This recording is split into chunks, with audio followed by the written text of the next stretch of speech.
And we are recording. So, hi, everybody. Good evening. Today is Thursday, March 12th, 2026. This is the regularly noticed monthly meeting of Advisory Neighborhood 2G. We do have four members here. We have a quorum. So, I would like to call this meeting to order right at 6:30.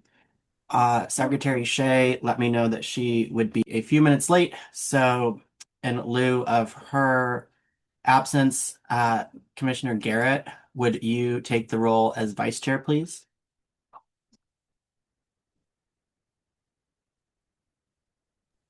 Yes, I can. Commissioner Padro, Present. Commissioner McCarty, Present. Commissioner Nigro, Here. Commissioner Barry, and Commissioner Shea. Okay, well, we do have a quorum, and I hope and believe that our other commissioners will join us shortly. But to get us moving, I will go ahead and share our March agenda. So the first up is our consent agenda. That is the approval of this agenda overall, and the approval of our February meeting minutes and our February treasurer's report. So, do any commissioners have anything to add to either of those? Commissioner Nigro, as treasurer, this is our report. Anything you need to add for the good of the commission? No, that's what it stands right now, and that's it. It's only really Karen's check, and we're waiting for actually new checks. So next month it'll be Karen's check and the two checks that are owed for me. That Okay, is all. thank you, Commissioner Nigro. And the time is 6:32. We have Commissioner Barry with us, so we are at five commissioners. And Commissioner McCarty, I do have a couple of very minor corrections on the minutes, so I'll submit those to Karen so we can Okay. get that in the final. Thank you, Commissioner Padro. Do I have a motion to approve the consent agenda as presented? So So, moved. second, Motion has been moved by Commissioner Padro, seconded by Commissioner Garrett. Is there any further discussion between commissioners? Seeing none, all those in favor of approving the consent agenda as presented signify by saying aye and raising your hand. Aye. That motion passes unanimously.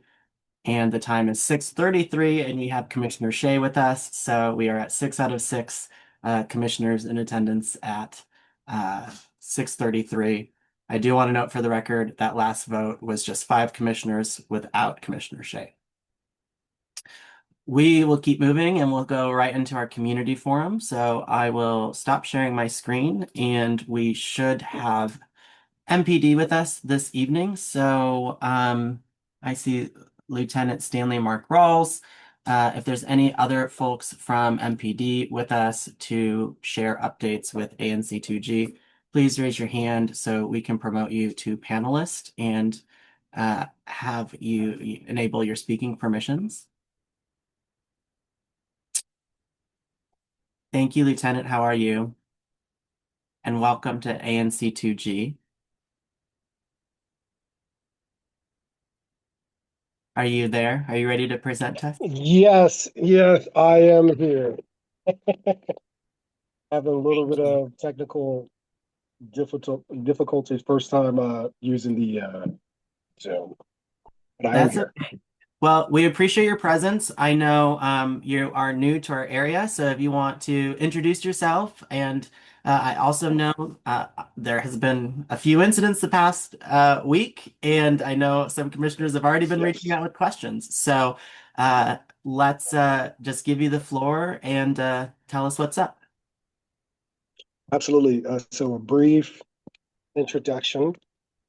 Um, I'm Stanley Mark Rawls, recently promoted to the rank of lieutenant from the first district. I have 19 years on the department. I am from Washington, D.C., and I'm here. I'm here to help. I'm happy to be a part of this new community of mine.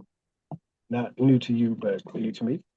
I would like to start off with so we did have a shooting yesterday and I have that documentation here. The shooting was at 1337th Street.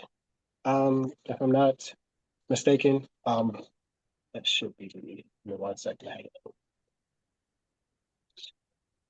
Right.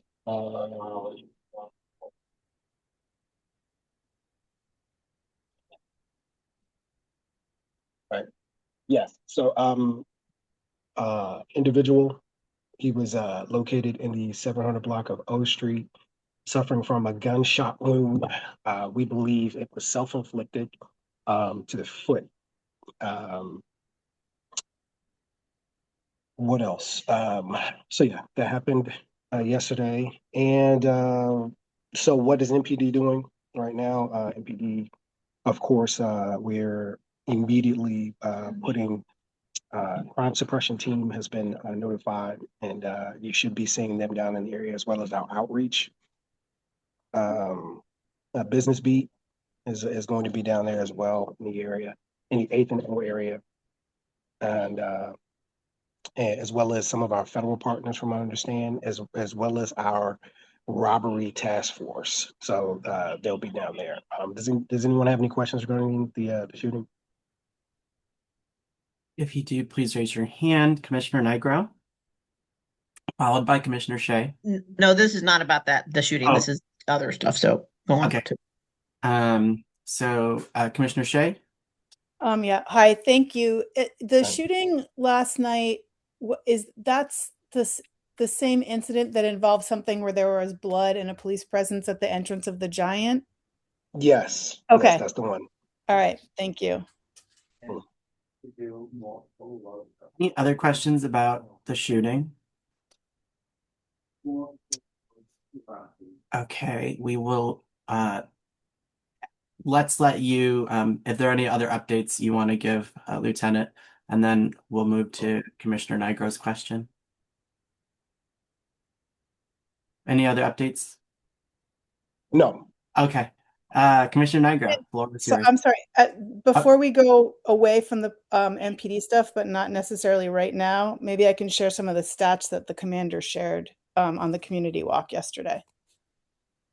Yeah, actually, I'll let you do that right now, Commissioner Shea. Okay. Sorry, Rochelle. I'll be fast, I promise. Okay, so the commander pulled together in like a little over 24 hours notice a community walk for yesterday, where some of the new MPD folks in the 3rd District in 308, including Lieutenant Rawls, were there. So we had a pretty good turnout, nice weather. It was a pretty realistic representation of kind of the stuff in the community on the walk, which was, in a way pretty good. So we all understand what's going on. And then I am sorry, I was trying to buy time because I couldn't find. Okay, so the commander shared that in the last 6 months in 2G, there were 514 arrests. 118 of those arrests were narcotics related. And then in 2025, there were 133 firearms recovered. And the year-to-date number of firearms recovered was 26, although maybe it's 27 now because of the incident yesterday. And you know what? I'll go ahead and drop this in the chat too, just in case folks are interested, and I will go on mute. Thank you, Commissioner Shea. Appreciate you making sure we all got to see those stats for those who weren't able to participate. Commissioner Nigro. So, Lieutenant, you might not be familiar with this, since you're new, but I know that the commander is and the captain is. So, is there any update concerning the mass shooting that we had at 5th and N Street in December? I mean, you might have to get back to me because you probably are not aware of this, but we did have a mass shooting, and there's been no update there. I mean, and this is not on anyone but the owner of the building, but the bullet, the door is still shot up. It's awful looking, but that's his deal. But I mean, I haven't heard anything, and I've emailed, so I don't know what's going on. Okay. I will look into that and make sure I send you an update. And then also, I know that Chief Carroll has talked to the commander about the foot patrols I've been requesting, and supposedly these foot patrols are supposed to be happening. I have not seen anything, nor have my constituents reported out to me, and they would if they saw them. Are you aware of this? Yes, in fact, I spoke with the commander today Oh, regarding foot patrols. And of course, as the weather is getting better, we're going to want more officers out there. And so that is something that is definitely in the process of happening. And especially as the weather changes, you should see foot patrols out there. In fact, that's one of the things that um, we emphasize with all the officers about getting out. We actually call them park walking talks, and we keep we we actually encourage the officers to get out, park, walk, and talk with some of the residents. So that's something you should be seeing, especially as the weather breaks. Right? Today we had some strange weather. When I came in, it was snowing, and now the sun is out shining. So yeah, so you should be seeing some officers on foot patrol. since you're new, I'll resend you the map of my area. Because I'm sure the commander loves receiving the map of my area. So, because we have not seen it, and this has been an ask for literally a decade. So we look forward to it. Thank you. Commissioner Nigro. Commissioner Shea, do you have another question, or did you not lower your I hand? didn't lower my hand. I'll do it right now. Sorry. Thank you, Commissioner Padro. Lieutenant, certainly seeing foot patrols and more officers on the street would be very welcome. Hopefully that will come to pass. When we were talking during the walk and my conversation with the commander, we discussed that you would be presenting this evening those statistics that Commissioner Shea had just mentioned, but also the crime statistics for the past 30 days or the previous month. So do you have those? Well, I do have some statistics printed out in front of me. Now I can share those verbally, or is there a place I can upload these? Well, we Uh, usually hear them from you, from officers and officials during the meeting, so that can be Okay. immediately shared with our community. Okay, sure. So I'm looking at some statistics here. Looks like from January 1st through December 31st, 2024 versus 2025. It looks like our homicides from in 2024, there were 6. In 2025, there was 1. So that's a 5% change, 83% down. 2020 sex abuse, there were 3 in 2024, 0 in 2025. ADWs, assault with dangerous weapons, there were 13. In 2025, there were 12. So that's a 1% change there. Robberies from 56 to 28. Violent total, 78 to 41. So 37% dip there. With burglaries, we have 2025, excuse me, 2024, there were 25. In 2025, there were 15. And so I guess I'll go into because right now I'm looking at 2024, 2025. Let's go to 2025 as opposed to this year. So we have 0 homicides. We have 0 sexual abuse, 0. We have 1 ADW. This year, as opposed to last year, we have 2 robberies, as opposed to last year, there were 2. So for this year, the violence total will be 3. So compared to last year's 6. So that's what I'm looking at now. With burglaries, in 2025, we went from 8 to 3 this year. So 3 burglaries. Motor vehicle thefts, we went from 22 in 2025 to 7 in 2026.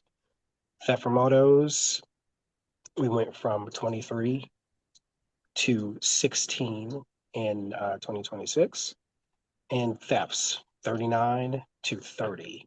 And that's in 2026. So for the total with property crimes, from the total, we went from 92 last year to 56. Now, the last 30 days, I don't have that, but I can work on getting that for you. But it looks like we're on the downward slope in terms of violent crime and property crime. I hope that helped a bit. Sure. So, but if you can follow up with the last 30-day numbers via email, that would be great. Thank you. Okay. All right. Thank you. Any other questions from commissioners? If so, please raise your hand. I actually have something I would like to raise and ask for clarification on. So I have a bunch of constituents at 1117 10th Street, right by 10th Street Park, between 10th Street Northwest, between L and M Street Northwest. Uh, Apparently there was a vehicular chase in our neighborhood, just Monday night. And there's only one article we've been able to find, but all of my constituents say there were about 20 MPD cars. So I'm asking if you all were involved in that chase, and if there's anything you can report out to that. The chase apparently went down 10th Street and between 11th and around M. They crashed, it looks like, into the corner of 10th Street Park because there was a bumper there and broken wiper blades. But no one has had the courtesy or respect to inform the community on what happened. So people are understandably very concerned and looking for answers and information. Okay. And when did this occur? This is Monday evening. I Okay. believe around 11. It was late evening. Okay. And we are certain there were MPD units involved, or because we have multiple agencies. So that is what my constituents said they saw. I didn't see it, but the balconies on the building face, Mhm. 10th Street. So they said, they had eyes on it, and were just deeply fearful. They said, there were two pedestrians that were almost struck, and so just, you know, it's a one-way street with parking on both sides. We really need to understand how that happened, why it happened, were there federal forces involved? We've got a lot of questions and very little information.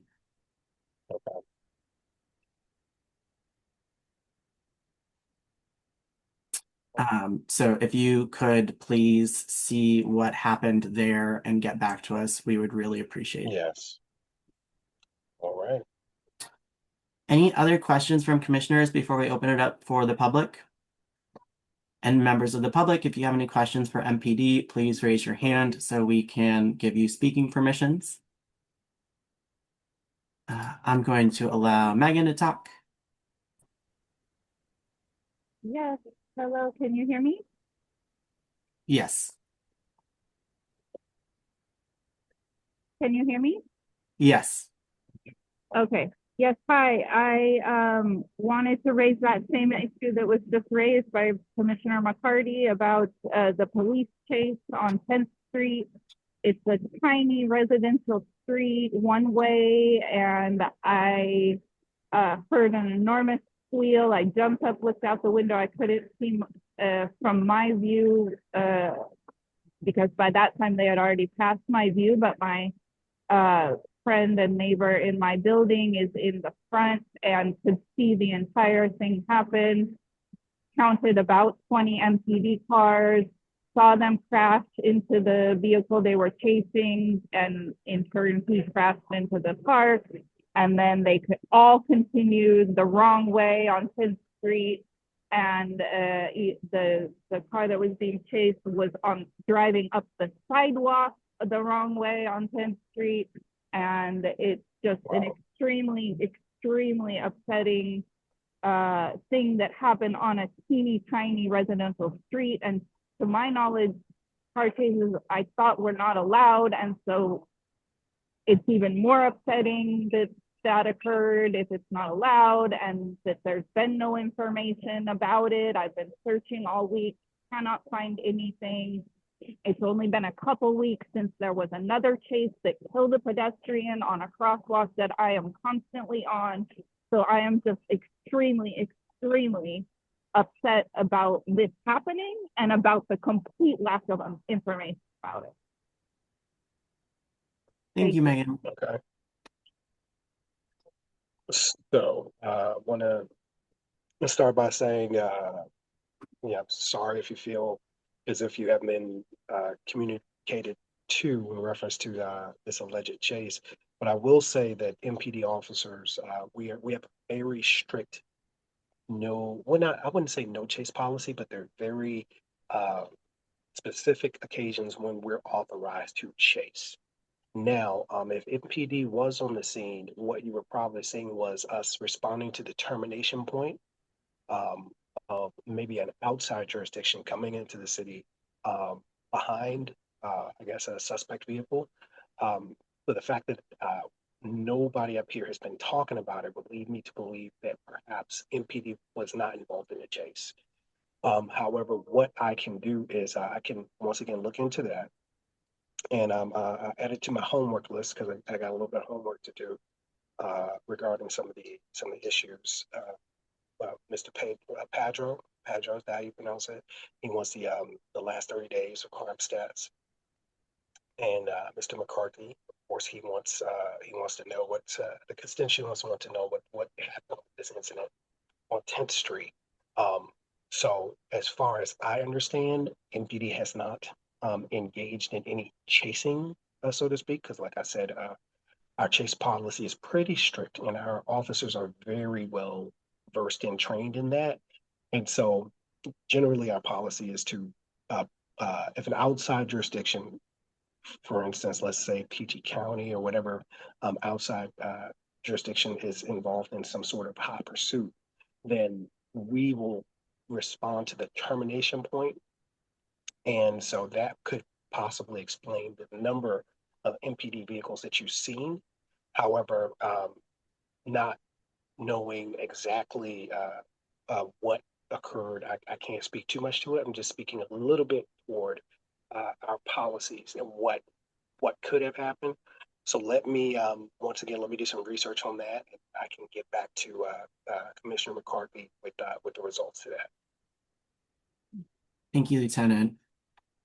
Any other questions from the members of the public? Seeing none, we thank you for your time and we'll leave you to your homework, Lieutenant. Thank you very much. It was a pleasure, and I hope to maybe meet you guys in person at some point. I met Mr. Pedro yesterday. We walked a bit, but the rest, I don't know if I saw you guys. Yes, Go ahead. well, so I know I can speak on behalf of everybody. We'd all love to meet you in person and walk you around our Absolutely. neighborhoods. It'll be on that foot patrol, Lieutenant. Sure. So you might see me on the foot patrol. Good. You ding me. I'm coming out. Thank you, All right, that sounds Commissioner. good. Thank you, All Lieutenant. right. All right.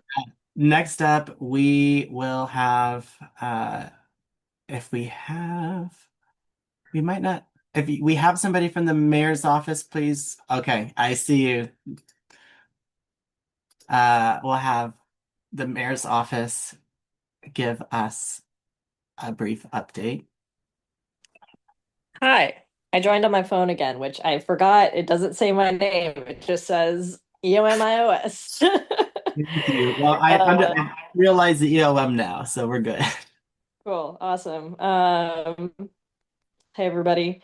First thing, I sent out an email to everybody to set up one-on-one meetings. I had a really lovely walk with Commissioner Nigro yesterday, and she showed me all of the issues in her area, and I got to meet some of her residents, so that was great. And tomorrow I'll be walking with Commissioner Garrett. So if you haven't responded yet, please let me know. And if you want to do like outside of normal work hours, 8 to 5, let me know. I'm happy to be flexible to your schedules because I know you all have day jobs, and this is a volunteer gig. So yeah. Sorry I couldn't make it to the community walk last night, but I'm glad that Jamaica was able to make it out and she briefed me on all the stuff. I sent out another email today about a follow-up community walk that we want to schedule in April so that we can make sure that all of the relevant agencies are in attendance. And we're probably going to do a similar route, but let us know if you have any feedback on other areas that you might want to walk through that would make sense. And again, we're trying to get people to come, like the agencies to come out at the end of the day, like that 4 to 5 p.m. range, to hopefully get you guys able to be out there, and also like community members. Um, in I believe April and May, the mayor's office is going to be doing a budget roadshow. I think that they've done this before. Basically, one director will attend your meetings each month to talk about the budget. Um, the Emancipation Day parade is coming up in April 19th. I'll mention this again in the next meeting. We're just, letting people know ahead of time, and if you can make it out, that would be great. I heard there's a special performer this year. They have not announced who it is. But we were trying to pry today, but yeah. DPW has started their spring services again as of the 4th of this month. And that includes residential street sweeping. Make sure, folks are moving their cars. Don't want to get people ticketed. They're starting to ticket again. We've got street cleaning um, and alley cleaning. We've got yard waste collection and grass cutting and mowing. Yeah. Graffiti removal. I think that's it with the DPW spring services. With that being said, they're not collecting Christmas trees anymore, so you can't put in Miss Christmas trees, but there are still Christmas trees around. And I might be going around in my truck and throwing them in the back. So let me know if you see any Christmas trees or things like that. We're also letting DPW know, but my boss really wants to make sure those are off the streets by the end of the month. So you might see me out there with some gloves.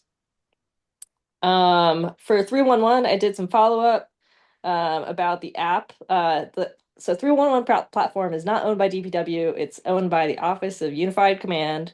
So they manage all of that. I did let them know that there's some, problems with the app. If there are like specific things that are happening, a screenshot would be super helpful. There is two routes for providing feedback. One is through the app, which I wouldn't necessarily rely on. The other one is on the 311 website. So if you're on the website, you can scroll down all the way to the bottom left corner. There's a little feedback text. You click that button, and you can let them know what's wrong with the app.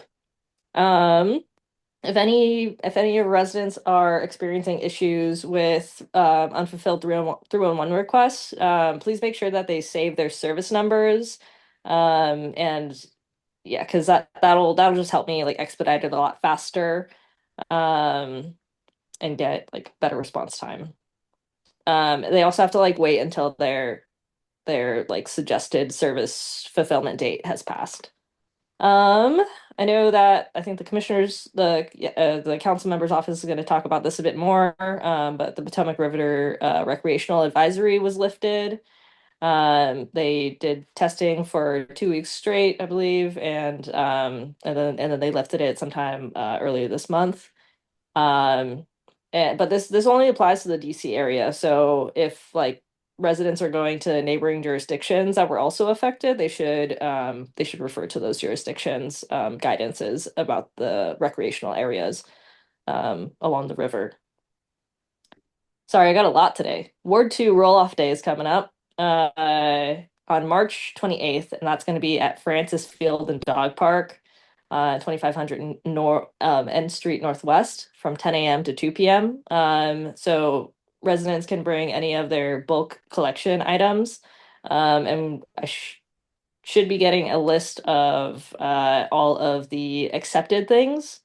We will not be collecting like special e-waste, but this weekend on Saturday, the Ward 7 roll-off day will be accepting special e-waste. So travel out there, then that's an option. Let's see. For food waste smart bins, we got some information that they will be adding up to 20 more this year. But that's across all of the wards. And they're trying to aim to for each ANC to have one. So if yours does not have one yet, then you can submit a request to foodwaste.dropoff@dc.gov. And it would be great if you give them a specific location. They'll take into consideration like high density areas, numbers of rodent service requests that are nearby that site, the serviceability of the area, bin accessibility, safety and clearance, and proximity to points of interest like schools and rec centers and libraries, metro stations, things like that. And once you submit a request, it never goes away. So like they just keep like an ongoing list. So even if you do have one in your area right now, like might as well send over a recommendation for other places that might be better, that might be good in the future. DMHHS age-friendly DC office does this thing called Sidewalk Palooza that I just learned about this week. And basically it's their team like goes out to walk with neighborhoods in the community and identify things like broken or uneven sidewalks, missing curb ramps, missing crosswalks, and other accessibility barriers. And helps out with like the 311 requests regarding that, and also like helps empower people to advocate for their neighbors for improvements to infrastructure that are essential for folks like who are have accessibility needs or who are pushing strollers and whatnot. So if you are interested in doing that in your ANC, let me know, and we can organize a walk sometime. Okay, that's all I got. Thank you, Tiffany. Commissioner You're Nigro, welcome. followed by Commissioner Padro. Tiffany, thanks very much for yesterday. I appreciate your time. It was really good that you're able to walk around and meet some of the constituents. But I have a follow-up question about the Christmas trees because we did talk briefly about that. Yeah.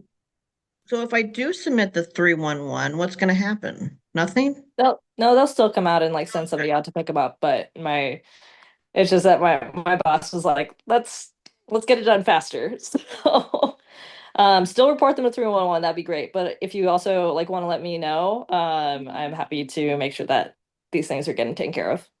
What do you do? What does that mean, though? That they're getting taken care of. That you'll call DPW?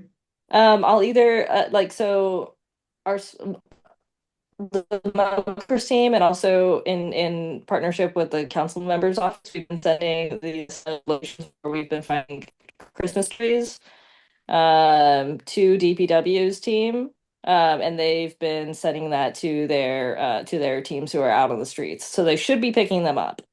Okay. I know that we sent up some last week and they still haven't been picked up. So yeah. So All yeah, right, thank you. just send them over to us. We'll get the list over to DPW. Yep, you're welcome. Commissioner Padro. So I've got at least 3 trees that need to be picked up. So I'm going to be watching Send them our for you. way.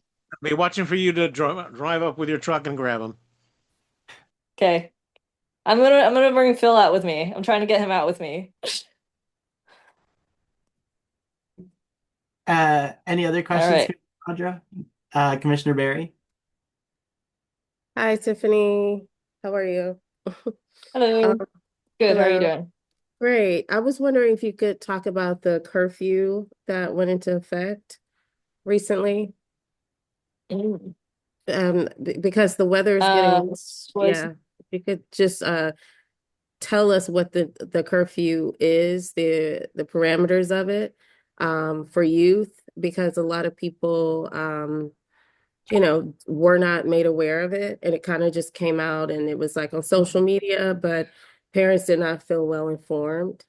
And also, maybe I'm not sure if this is something on the list of priorities, but it should be, because if a crime happens, it's a priority.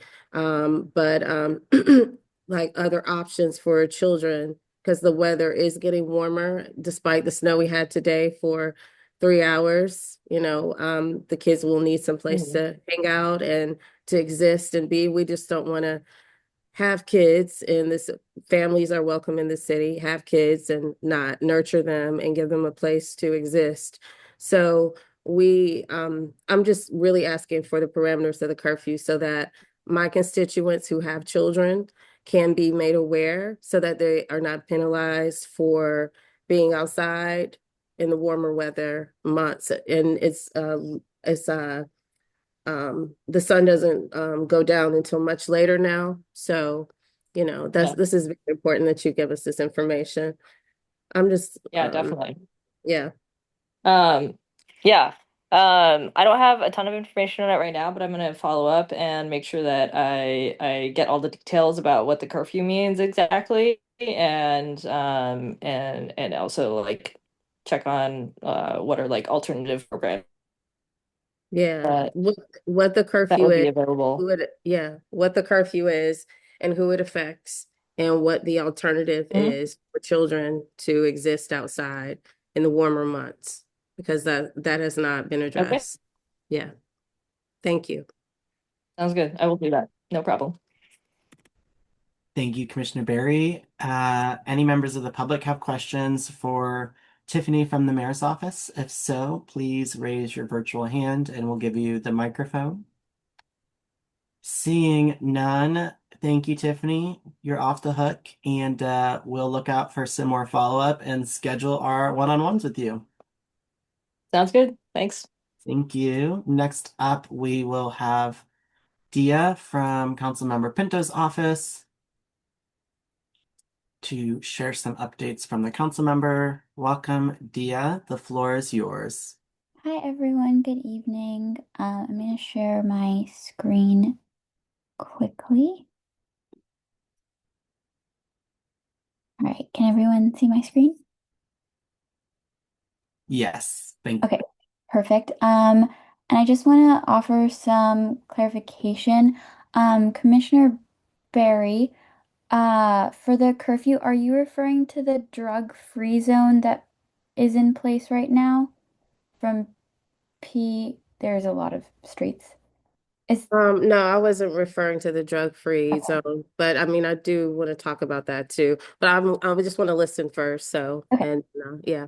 Sounds good. If I had information, I wanted to give it. Okay. Um, Good evening, everyone. I'm excited to be back here. So we know that basic DPW services are top of mind for residents. Last week was DPW's oversight hearing before the council, and Councilmember Pinto asked questions about staffing issues, timely trash and recycling collections, lessons from the January snowstorm, and parking enforcement. Um, as Tiffany mentioned, if you have any Christmas trees on your block, I recommend bringing it as close to the city trash collection point if possible. We're working with the with Tiffany and Jamaica to try and get all of them picked up. Still, leaf collection has also ended, so any lingering leaves will need to be bagged, and a 311 for yard waste collection should be submitted.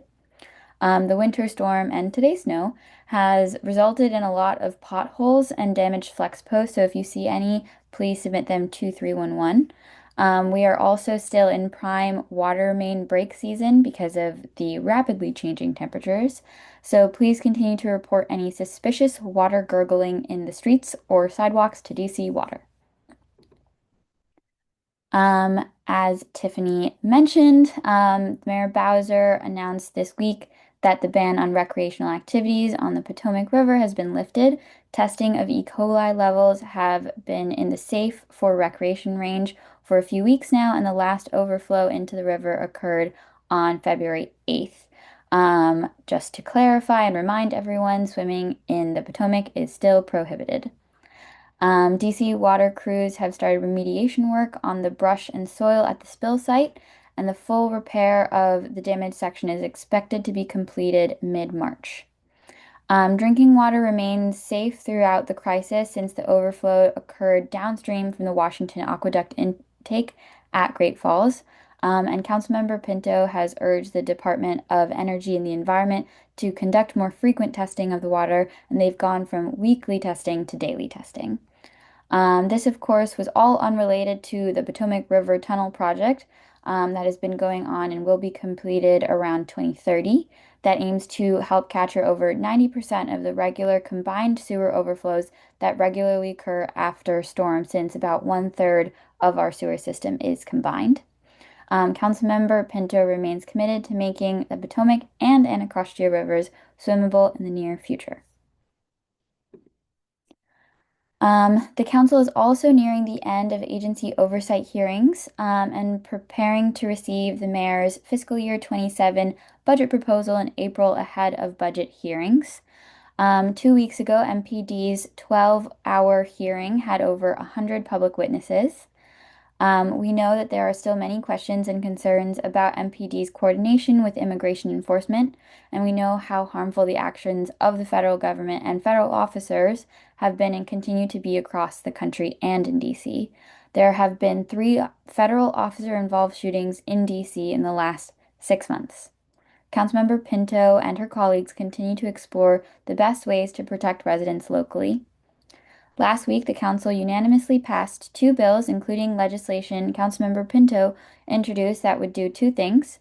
First, it would require that when an MPD officer is on the scene of a federal officer involved use of force, that the footage from the MPD's officer's body cam be made public within 5 days with the consent of a victim or family member if someone was harmed.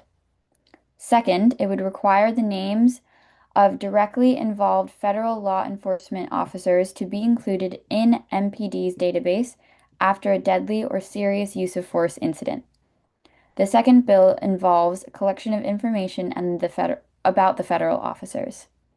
Councilmember Pinto introduced another permanent bill that would require a record of all federal agents in attendance at daily MPD roll call to provide transparency with MPD joint patrols with federal agencies. All right, about tax season. As you may have heard, Congress voted along party lines to pass a disapproval resolution of the DC Council's decision to decouple from federal tax code. In the fall, the council voted to decouple DC's tax code from the federal tax code to not take part in some of President Trump's proposed tax cuts in his One Big Beautiful Bill. States are able to decide how to apply federal tax changes locally, and the council preferred to keep in place locally decided upon tax deductions. The DC Attorney General released an opinion that this disapproval was not passed within the required 60-day timeframe and is therefore invalid. The CFO released a letter last week saying that he agrees with the Attorney General's opinion and is advising residents to file as they normally would. If there are any changes to their guidance, we will share it as soon as we hear. And lastly, if you're looking for a way to give back to your community this Earth Day, Councilmember Pinto is hosting a community cleanup in Shaw with Shaw Main Streets and district cleanups. Join us on Saturday, April 10th at 10 a.m. outside of Kennedy Rec Center. That's all I've got. So I'm happy to take questions now. Thank you, Dia. Commissioners, if you have questions, please raise your hand. We'll acknowledge you in the order. Anyone? Commissioner Garrett, followed by Commissioner Barry. Thank you so much, Dee. I just have one question. I saw the Councilmember Pinto posted the summary of her budget. Is the full budget out for us to see the itemized budget? Is that So anywhere? that's our letter to the mayor. It goes over, like, I would say, like big ticket items. So it doesn't go into some of the other small things that we will fight for. But the mayor has not transmitted her budget yet, so it's not finalized. Okay, so it will be received, or it will be put out once the mayor submits her budget. So once the mayor submits her budget, then we'll have budget hearings Right. and then we'll be able to specify with the council and pass the council's budget. So we'll still fight for different things in the budget eventually. It's just the process. We're like step three of a very long process. I'm just ultimately trying to figure out the items that I requested. Is she going to put them in her budget? Yes. So, so not everything that's in the letter is what we will fight for. So we're still going to fight for a lot of the things that I know that you and other commissioners have specified for. Okay, thank you. Commissioner Barry, followed by Commissioner Padro.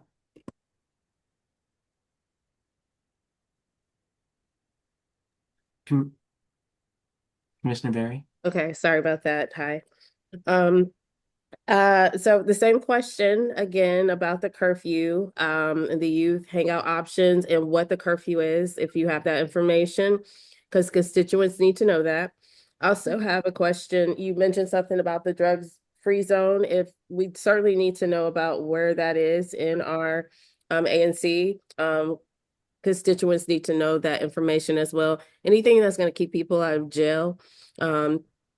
Should be disclosed. Is important, and especially that involves children. That information needs to be told to us. I know we do a lot of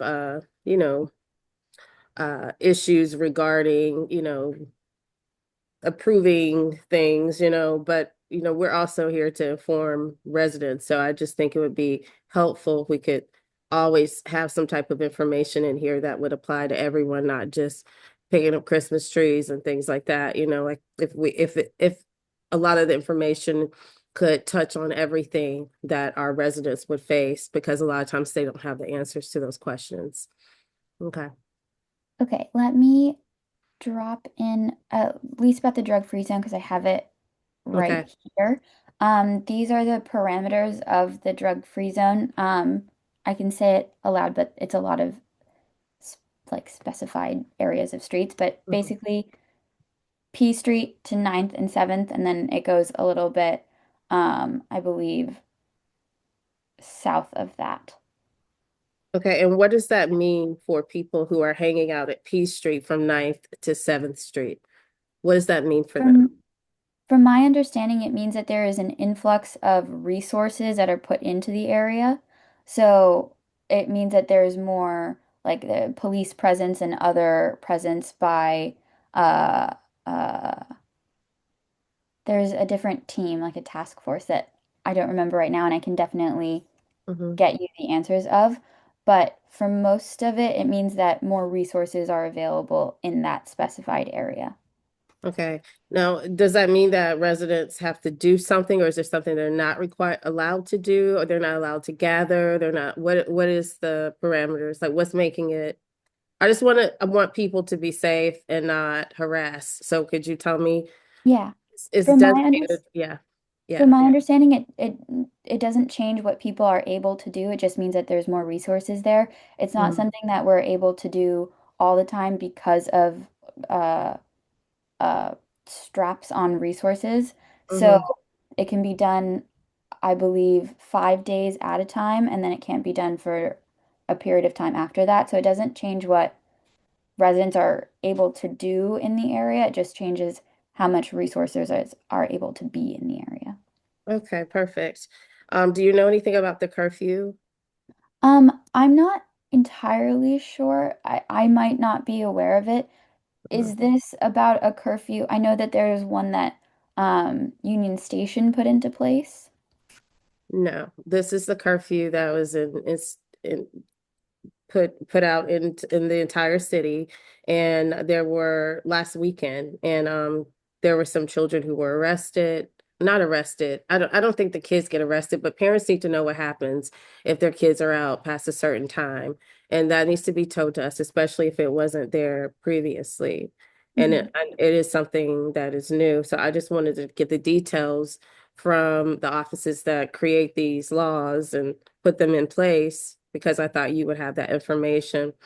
Um, and it would be good if constituents could hear it directly from you instead of something that they're researching on their own. They should not have to seek that information. Um, uh, I think oh, the other thing I wanted to speak about was about the laws. Is there not a law in place already that when other law enforcement agencies come to DC, that they have to respect and follow the rules of how enforcing law is put in place in DC.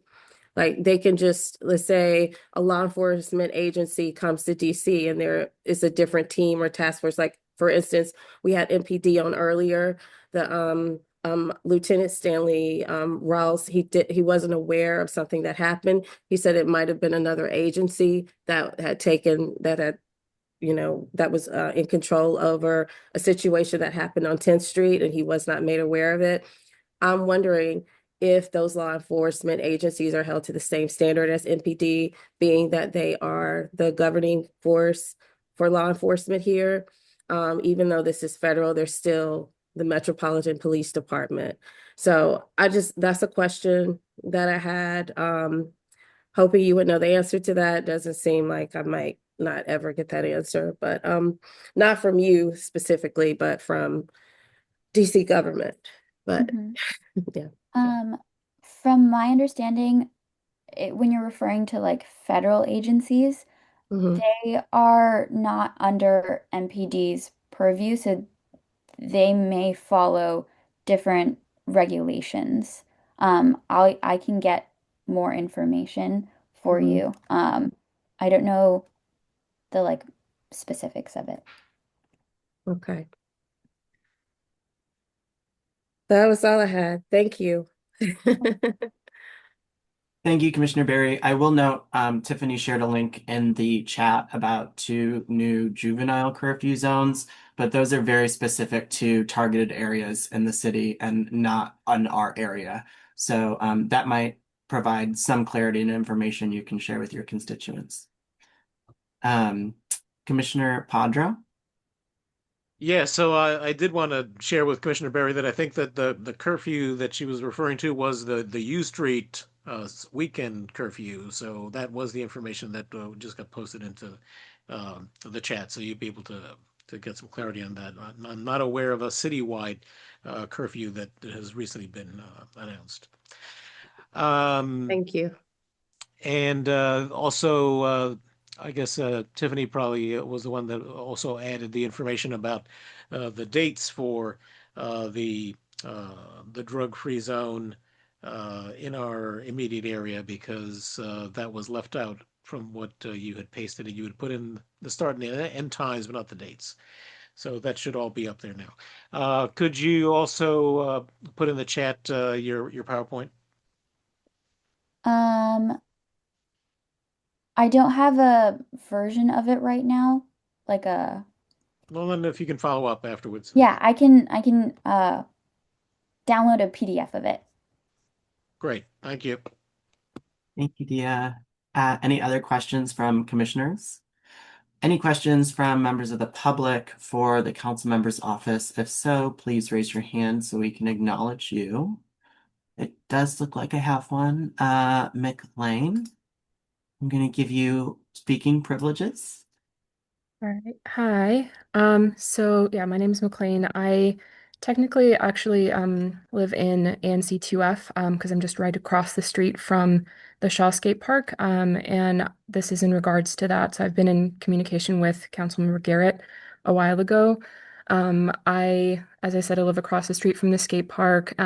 I have a lot of issues with folks coming and urinating on my building because there's no public restroom in any of the public spaces in that area. And I've been in contact with a few ANC members in my area as well about budget for installing a restroom. And I believe, if I understand correctly, that's been um, kind of ongoing and been trying to like fight for that and put that in the budget for the city for many years, and it still hasn't happened.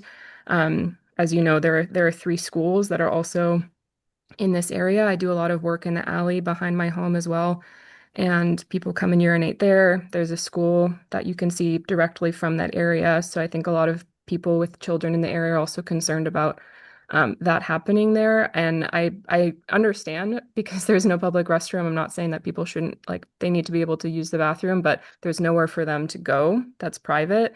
And so they just come, and I sit and work from home. And I've actually had several men unknowingly expose themselves to me, which is obviously very unpleasant.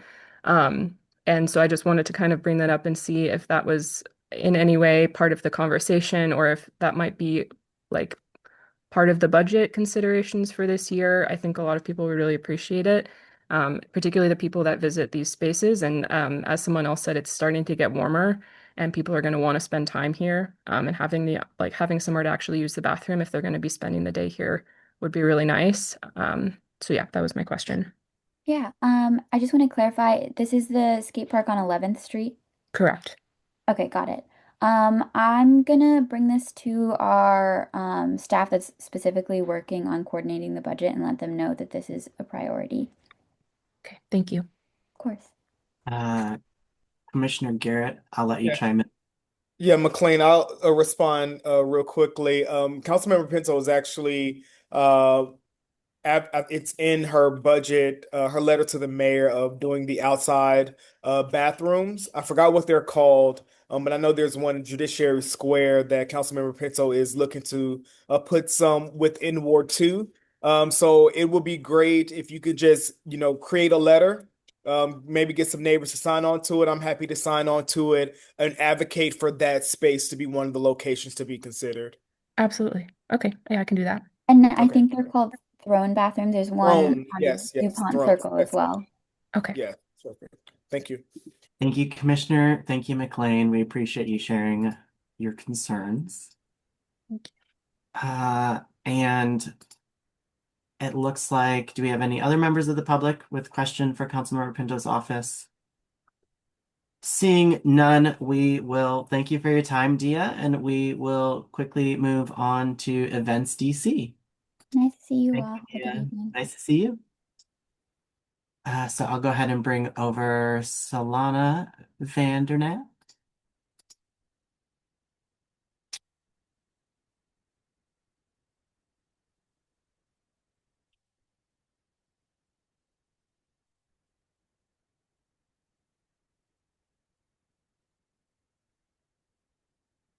Hi, Solana.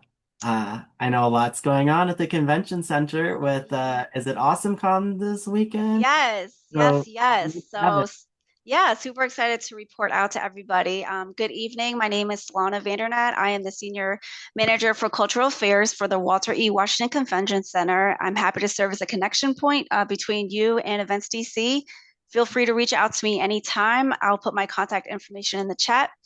To stay up to date on everything happening with Events DC, from community programs to upcoming events, visit eventsdc.com, sign up for our electronic mailing list, and follow us on our social media platforms. I'll drop these links in the chat as well.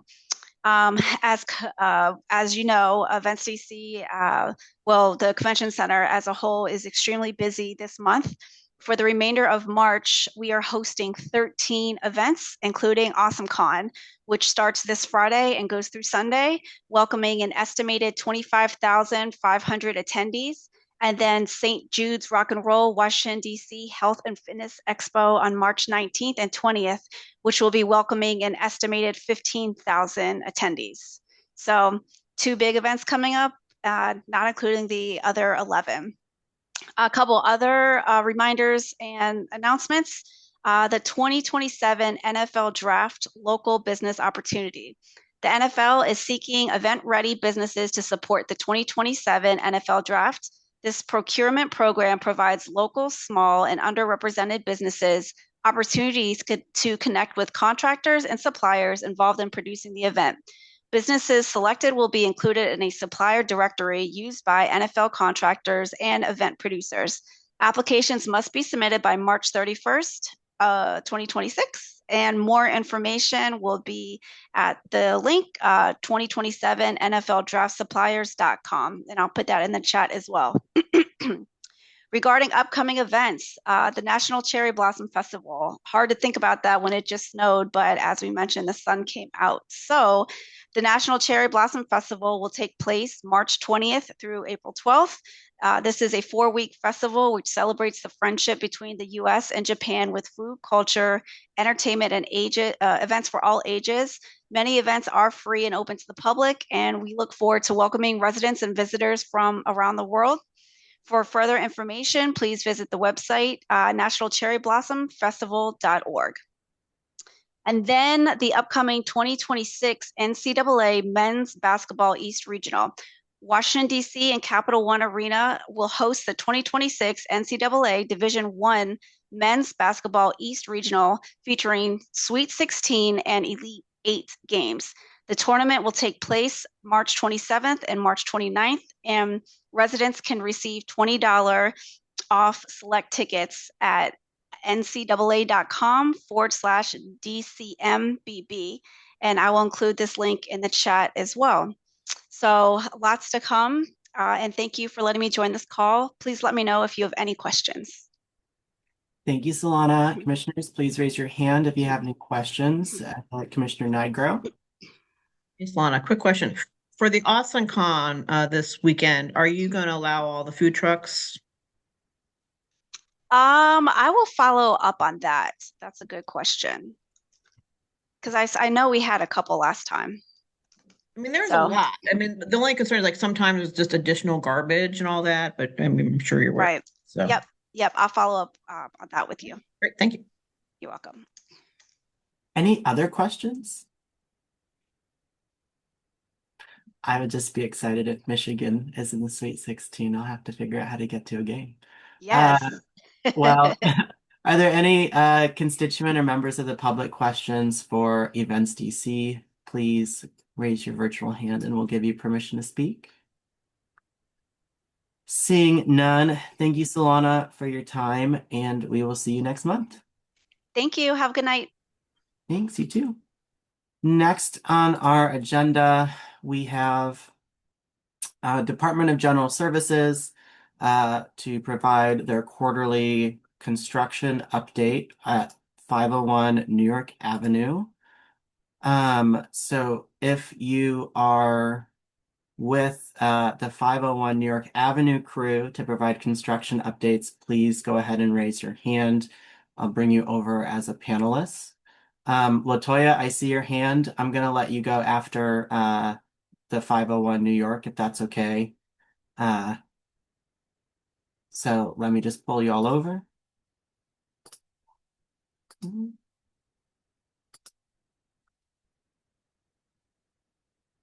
Okay, everyone who had their hand up should be able to speak now. Oh, Latoya, you had a question for Solana? We'll get you in touch with Solana, and Solana still might be here too. So Solana, if you could drop your email so Latoya can get in touch with you. Okay, sorry. 501 New York Avenue. Thank you all for being here tonight. Really appreciate it. I'm just going to go ahead and give you the floor. I know you've been working on a few different applications and permits to keep construction moving, and so I'm going to let you all provide your update. McCarty, can I make a request? So I know that's Des Green at Meredith and Wilson. Miss Wilson is from Department of Corrections, but who is in the room for this general DGS? Who is there?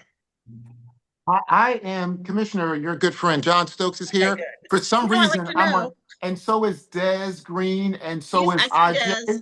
Okay, Ajay. So, okay. But Commissioner, Chairman, I see us only on mute. I don't see whether we can show our pretty faces. Oh, let me see. Ooh, give me here. I'm going to move you back and forth, so be patient. One moment.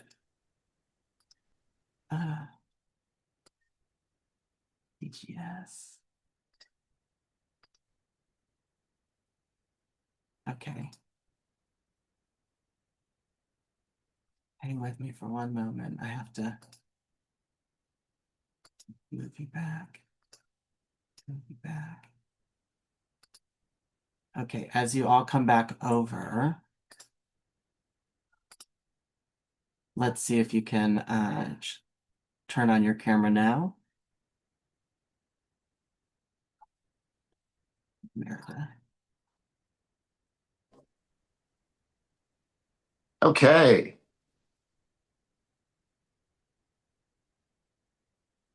All right, so thank you everyone for having the Department of General Services and the Department of Corrections here this evening. Thank you, Chairman, and thank you, rest of the commissioners. I'm John Stokes, and I'm the Associate Director, External Affairs for the Department of General Services. And we have a short presentation. And again, we're happy to be here to present at your quarterly. We do these things quarterly with you. And so we want to give you a quarterly update to the project, the swing space, the daily swing space at 501 New York Avenue. Des Green is here with us. He's the project manager for the Department of General Services on this project. We will be joined also by Sateta and Michelle from Department of Corrections, as well as Meredith, who's our consultant, and I think Ajay's on the line as well. So the team is here and we're ready. With that, Des, I'll turn it over to you. All right. Thank you, John. So good evening, commissioners and members of the ANC 2G. My name is Des Green. As John indicated, I serve as the project manager with the Department of General Services, supporting the Department of Corrections project for 501 New York Avenue. And so tonight's presentation is intended to provide a brief update on the ongoing work associated with the temporary swing space supporting the Daily Central Cell Block project. And so we'll walk through where we are, where the project stands, the construction activities that have taken place since the last update, and the current status of the permitting and regulatory coordination.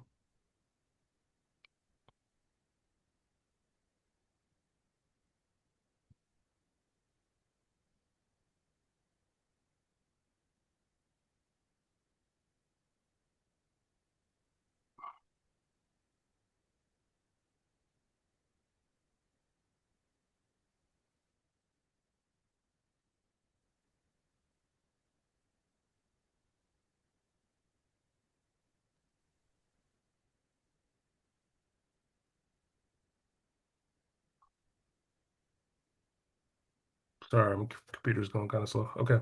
So for tonight's update, we have structured it into 6 brief sections. The first is a short recap of the activity since the last ANC meeting. Second, we'll review the current construction progress inside the building. Third, we'll walk through a high-level overview of the permitting status. And, since several agencies are involved in the remaining exterior work. Fourth, I'll briefly cover the Historic Preservation Review Board coordination, including the design approvals that occurred earlier this year. Fifth, we'll address the clarifications related to the Public Space Committee submission, which some of you may have seen previously. And then finally, we'll focus on upcoming milestones for the project.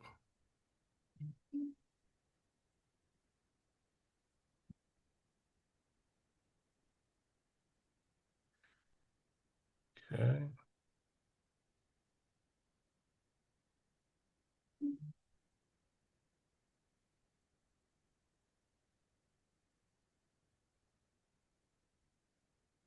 Okay, so since the last ANC update in December of 2025, work on the project has continued primarily on the interior portions of the building, and that is consistent with the permits that have already been approved.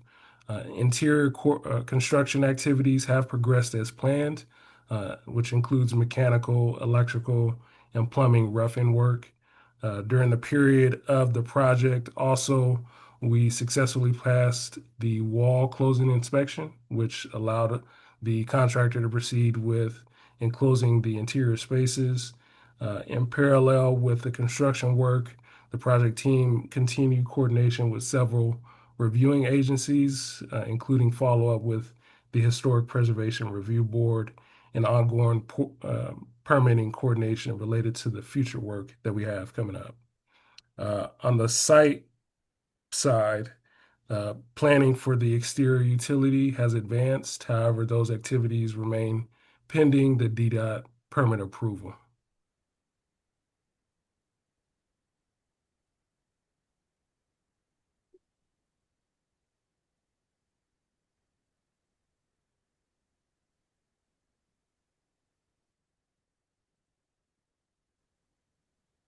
And so here's a snapshot of the current construction progress inside the building.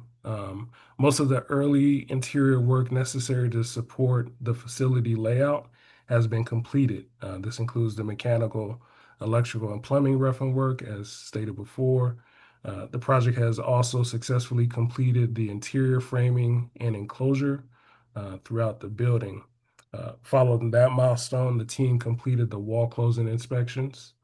And so at this point, the contractor has begun installation of the detainment cells, which is one of the specialized components of the project, and that is currently underway. In areas where sequence allows, the team is also focusing on the interior finishing work, and that is moving forward. Um, from a coordination standpoint, the primary item of critical path right now would be permit coordination, and that's related to the exterior utilities and site work. As noted earlier, no exterior construction will occur beyond the line of our property.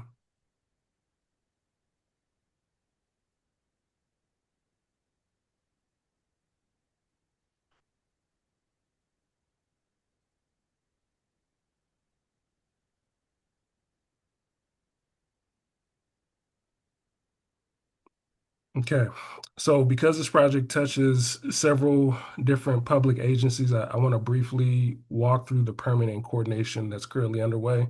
So first, with respect to the Historic Preservation Review Board and the Historic Preservation Office, the exterior fencing and curb cut design associated with the project was approved earlier this year. That review focused specifically on historic design considerations.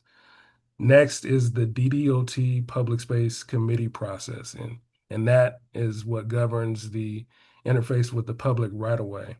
The project team has resubmitted the application, and we're currently awaiting the Public Space Committee hearing, which is scheduled for March. I believe it's March 26th. Following that, the project will proceed with the DOB permit. In addition, we are coordinating with the National Park Service since a small portion of the site is in their jurisdiction. That location is on the corner of L Street and New York Avenue. And then finally, the project is also coordinating with DC Water for utility connections. But overall, these coordination efforts are part of a normal process for exterior work so that that can proceed.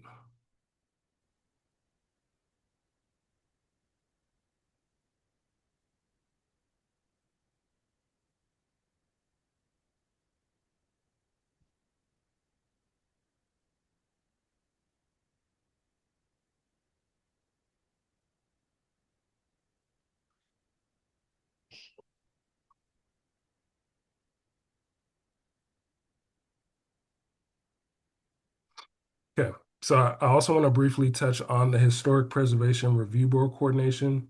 Um, since we're located in that area, the design review process with HPRB began in December of 2025, where the project team presented the proposed exterior fencing and curb cut design. Following that hearing, the design team made revisions in response to feedback that we received from HPRB staff and board members. The revised design was then approved by HPRB in January of 2026.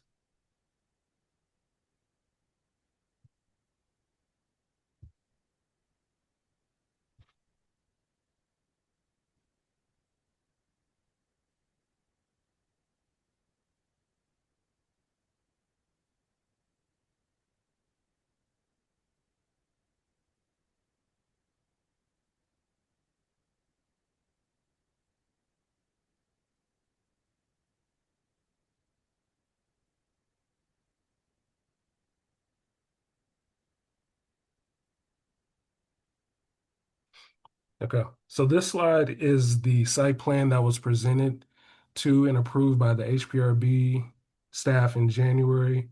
The plan simply illustrates the layout of the fencing, access points, curb cut locations, associated with the project.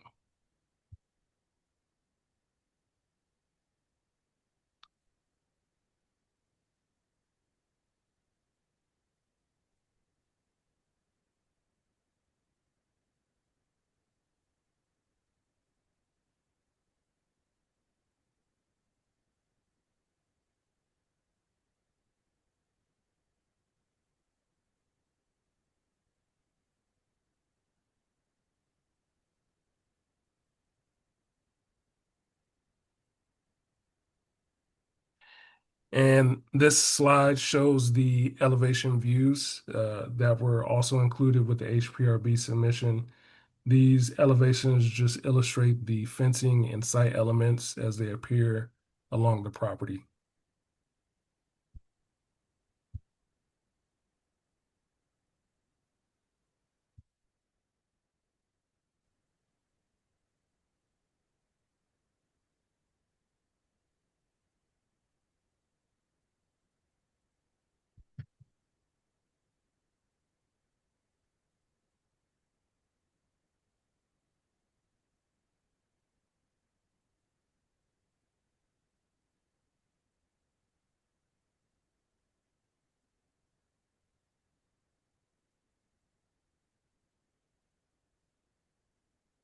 Okay, and these renderings just show context of the design. Um, this is just further illustration of the fencing and the site elements as they appear around the building and the surrounding streetscape. These were also included in the design packet.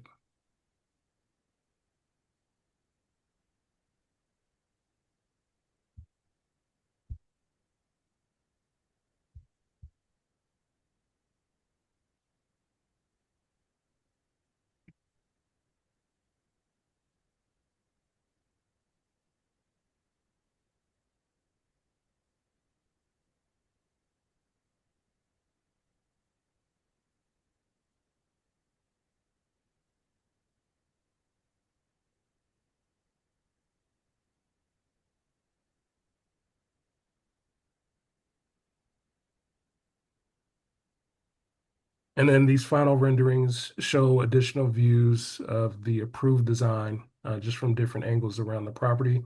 And so at this point, the project's historic preservation review is complete, and the approved design is what is currently moving forward through the remaining regulatory and permit process.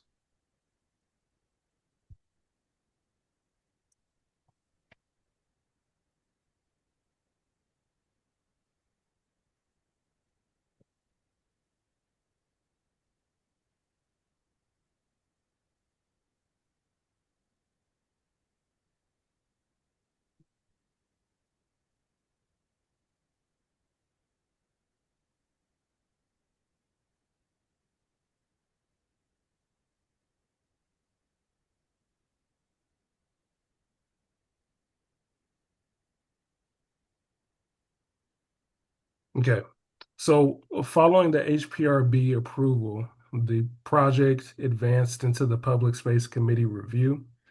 And during the initial PSC review in February, the staff provided comments requesting clarification on several items, including the curb cut, spacing, fencing details, and parking layout. And so the project team responded to those comments and submitted updated drawings addressing the reviewers' questions.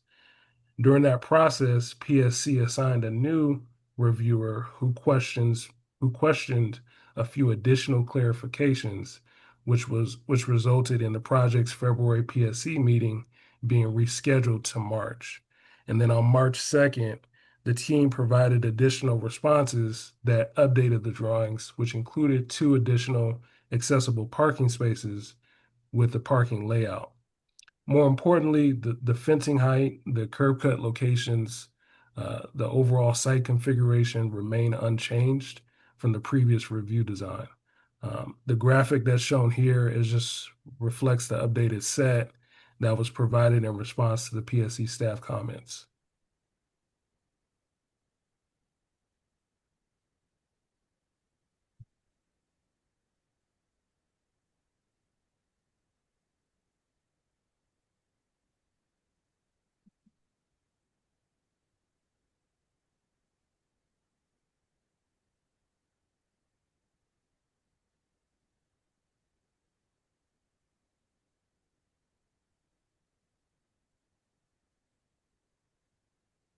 Okay, so as we look ahead, the project continues to focus on interior construction activities, including ongoing interior fit out work, advancing finishes, where sequencing allows, and coordinating several specialty installations. From an exterior perspective, the team is continuing coordination with utility work and in permitting, which includes DDOT permit resubmission based off of the feedback we received from DC Water. From a regulatory standpoint, the project will tentatively be appearing before the Public Space Committee in March for the review of the fencing and curb cut. And then we will also remain in coordination with DOB on the permit revisions as well as MPS for the limited site interface. Excuse me. In terms of overall schedule, the project currently is targeting a substantial completion of May 2026. This is subject to change. The final completion project is for October 2026. With just, recognizing that construction schedules can adjust as work progresses.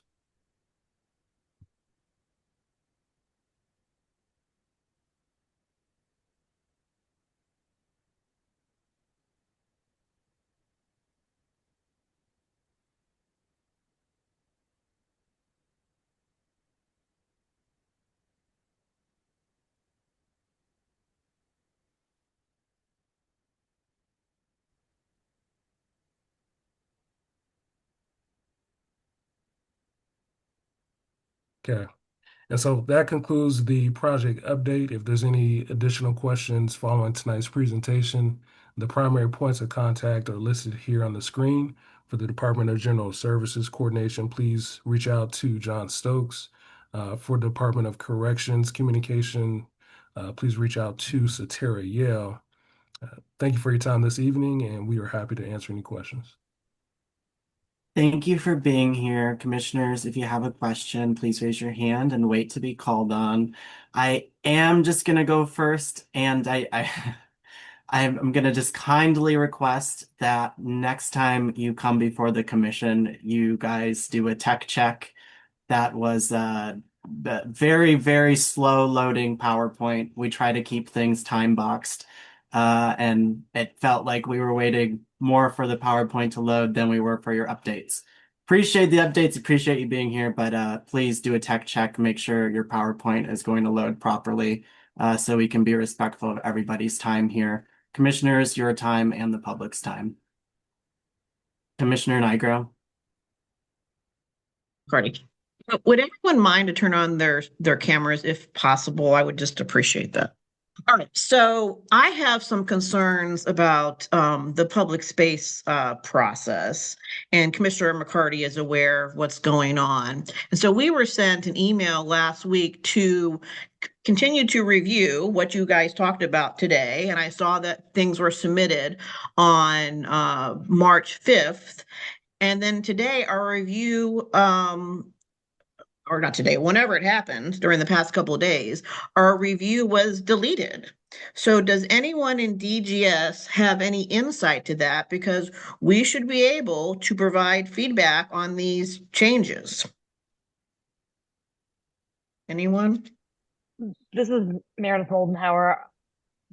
DGS has a copy of the public space review elements and who has an opportunity to comment on it, and it still has the ANC as a line item with pending. So obviously, if the ANC has the ability to submit comments, and so if you have comments, if you have a problem submitting it, we'll ensure that it does get submitted once you finalize those in a vote tonight. So we actually submitted it last month and then said no, and then it just got deleted. So all right, so we can deal with Mr. Williams also. So, but you do see us, right, Meredith, that we're supposed to.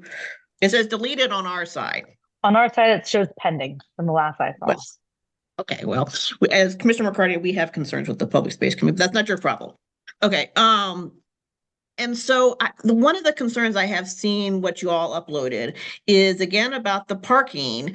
No one can open their doors with those parking spaces. And as you know, Meredith, Though there was even less parking spaces than we originally discussed this with the BZA. So my concern again is the parking, and for the operations of this site, it is not going to work as for what is necessary. And that little diagram y'all showed with the new thing, and I saw that online, no one can open their car door.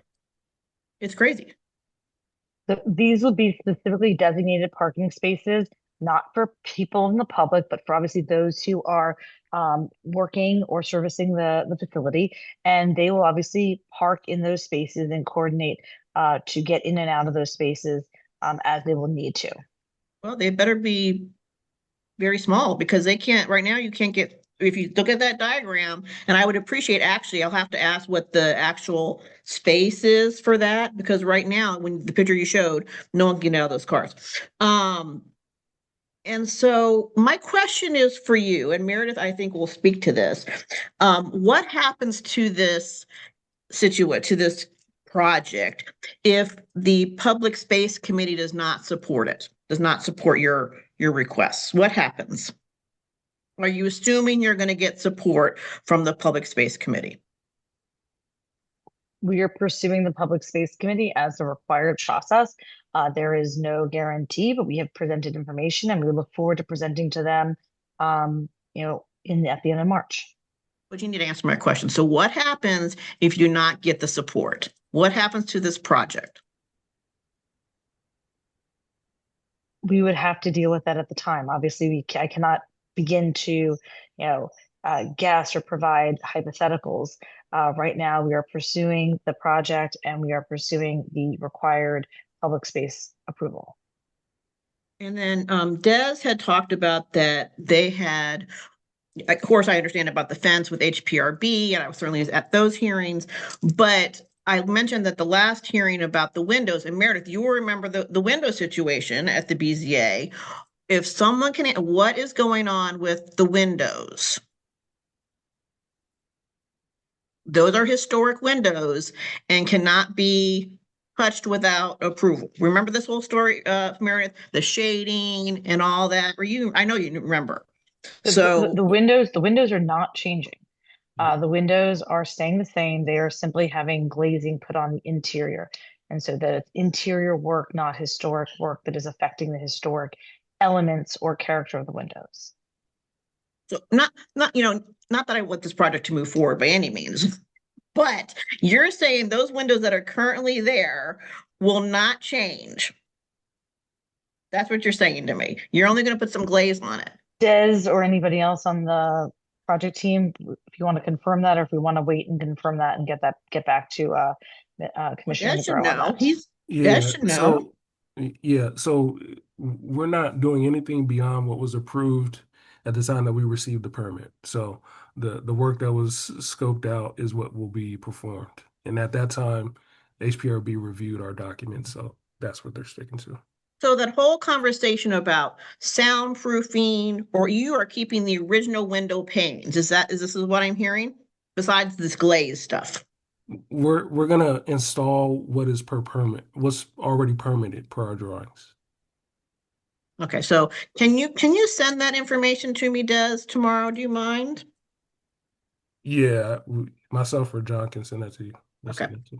Because I'm a little bit confused about that, because my constituents in the historic row houses have to go to hell and back about their windows constantly when they want to do replacements. So I don't know why I wouldn't be surprised if you guys were allowed to do whatever you want. But okay, question for then Miss Wilson. Miss Wilson, remember at the 6E meeting? I'm here. Go ahead. Okay, so I requested a sign for the project saying coming soon, or this is what it's going to be, or opening in October. So what is your response for that?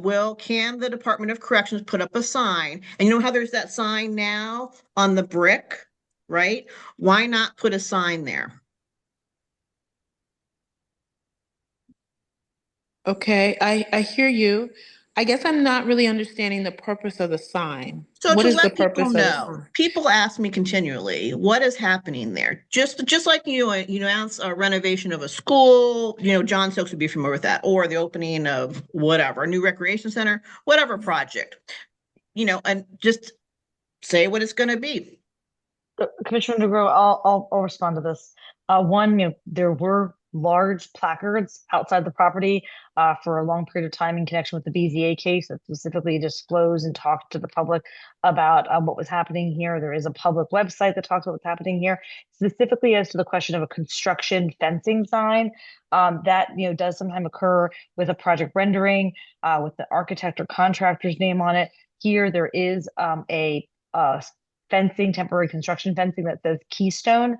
I believe that as we just heard from Des and in the presentation, we're almost at the end of construction. So at this point in time to take that down and put a new signing is really not reasonable and not necessary, given that they were pretty much done with construction almost. So Mayor, this is not by the fence. This is actually on the building itself where there's a sign now. And everyone who lives here is familiar. It's on the actual building. So I think it's talking about drunk driving or something currently. You guys got to own this, claim it. You all should be very proud of yourselves. Say home of Central Cell Block or whatever you say. You should not be, and there should not, I don't see what the big deal is for this request. It has zero to do with construction. And every Department of General Services project, they should be proud of it. This should not be a heavy lift for the Department of Corrections and for the Department of General Services whatsoever. Zero to do with construction. Zero. Nothing to do with Keystone or anything like that. Y'all just like any other project, school, rec center, whatever, put it up on the building. Tell it what it is. There's in the BZA application and in the HBRP application, there's never been any intent to have signage, and that's not the intent of the project. But I can still ask for it. So then my follow-up, because I'll deal with Director Faust. Okay. I'm just still gonna ask for it. Why not? Because I'm tired of answering the question. Y'all should be able to do it yourselves. Because again, the purpose is about outreach and all that, and you guys have zero interest in actually telling people what that is. It's nice you're talking to the 20 people that are here, but why not announce it to the thousands of people that drive down New York Avenue?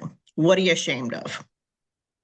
Right? So anyway, my next question is that little National Park Service land right there in the corner.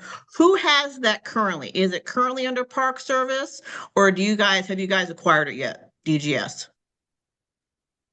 It's National Park Service land. There's no intent to acquire it. There's only an intent to coordinate for special permits. Okay, so it's still just anyone can do anything as long as they talk to the National Park Service. Correct me if I'm wrong, anybody else on the team. That's correct. Okay, so that's fine. So from moving forward, then it really won't be you guys in the end. It's really still national park land. Period. Correct. Right, Des? Okay, that's fine. That's all I need to know. Okay, that's my questions. Thank you, Commissioner Nigro. Commissioner Padro?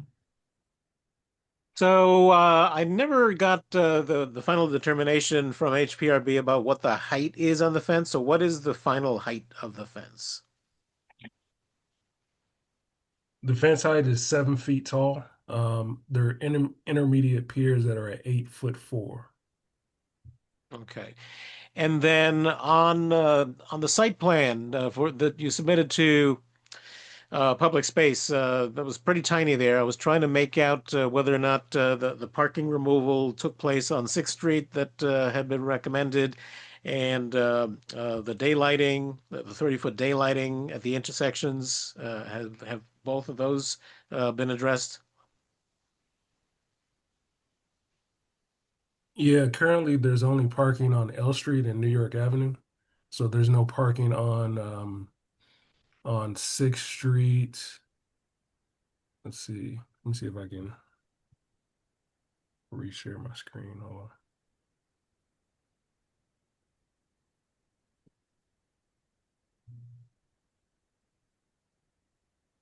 And while Des looks for that answer, if anyone from the public has questions for DGS, please get ready to raise your hands so we can call you up.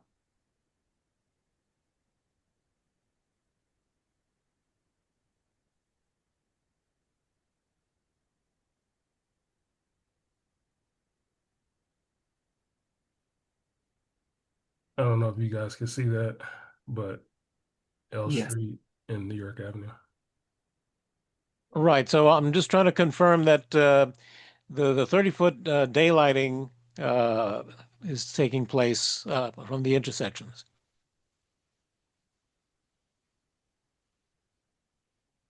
It's still too small for me to read it.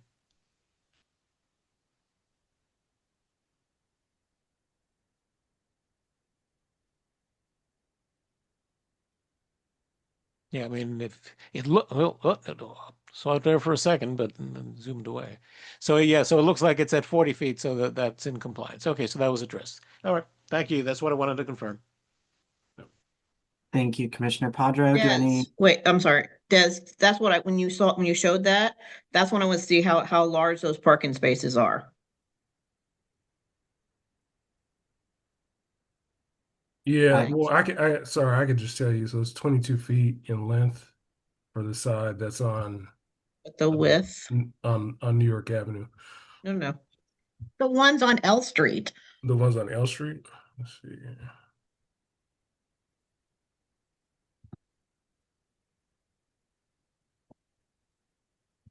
And that's a substantial, I mean, all They're that money eight that you feet, guys eight paid for feet in that width. transportation 8 feet in width expert. is the on L Street. Eight Say it feet. again. 8 feet. 8 feet is the width. Okay. Commissioner Shea. Yeah, I guess I'm just curious if this is narrower than parking space than is allowed for like any other businesses in DC, and if so, what is the sort of rationale on how is this approved for this when it wouldn't be for anything else? So legal parking spaces are either 9 by 19 or 8 by 16. And so if these are 8 by 22, they would be compliant. Thank you. Commissioners, any other questions? Any members of the public have questions, please raise your hand. Going once, going twice. Okay. I have a question. I have a question. I'm sorry. Can I say one more? Yes, let's wrap it up. Question. So this is for Miss Wilson. Miss Wilson. Okay. You know what? I was by the current central cell block yesterday or 2 days ago. And they said they had 10 cars going through in about 4 hours. So they're busy, right? And so you know how it makes that sound where it goes rah, rah, rah, at the entrance. You know what I'm talking about, right? Is there going to be any sound when the people arrive? Like rah, you know what I'm talking about, right there where the ramp is? Yes, that is from the building. That is not. So we don't plan to have that sound at the 501 New York Avenue location. Can you check that for me? Sure, absolutely. But the plan is not to have that. But I will confirm with the team. Thank you. All right. Good. Thank you. Thank you, DGS and company. Thank you for giving us this update, and we appreciate your time. Thank you, Commissioner. We will post this presentation onto the DGS website as well. Thank you. If you could email us all a hard copy, I think we'd all appreciate that as well. Thank Get you. the hearing. Okay. Next, we have our business. Actually, are there any updates from advisory neighborhood commissioners? Commissioner Padro? Okay, a couple of upcoming community events. Shaw Main Streets will have its annual meeting for the year on Wednesday, the 25th of March at 7 p.m. via Zoom. Uh, there will be a drawing from all emails of registered participants for a free dinner for two at a Shaw restaurant. So if you're interested, you can go to shawmainstreets.org for more information. Special guests will include Ward 1, Ward 2, and Ward 7 council members and the director of the Department of Small Local Business Development. And there'll also be the announcement of the winners of the Best New Business of 2025 poll. So if you haven't voted yet, you have another week and a half in order to do that. Again, more information on the poll so that you can vote for your favorite Shaw Business of the Year at shawmainstreets.org. On the 11th of April, Councilmember Pinto, Shaw Main Streets, and the district cleanups will be holding an annual Earth Day cleanup that will be kicking off from in front of the Kennedy Rec Center. That will start at 10 a.m. Information available at brookpintodc.com. On the 28th of March, there will be a walk to support new endeavors by women, a wonderful nonprofit that's been serving homeless women and children in the Shaw neighborhood since 1988. It's called Steps Towards New Beginnings. You can walk virtually or you can walk physically, and there'll also be a cookout after the physical walk. So information is available at nebw.org. And lastly, Eat Drink Shaw, the annual food and beverage cocktail event at the Howard Theater, will be taking place on Thursday, the 30th of April, from 7 to 9:30 p.m. And early bird discounted tickets are available until March 26th. Save 50%. Information is available at eatdrinkshaw.com. Thank you very much. Thank you, Commissioner Padro. Any other commissioners have any updates? Seeing none, any members of the public have anything they'd like to share for the good of our neighborhood and community? Please raise your hand. Seeing none, we will head into our business portion of the agenda. We're only about an hour behind, so I'm going to pass it over to you, Commissioner Nigro, for the first topic, which is very recent and relevant, the public space permit application number 473843 for 501 New York Avenue. I'm going to give you the floor. Okay, so commissioners, we're going to basically pretty much resubmit the same motion because now we have gotten confirmation that yes, they are going to be at the March 26th hearing for the Public Space Committee. I will be there, and Commissioner McCarty gets to submit something, and then I get to submit something as the single member district. But I'm going to read the motion for us, or for the commission, and Commissioner McCarty will submit that. So just give me a minute. So we'll just make it official. Okay.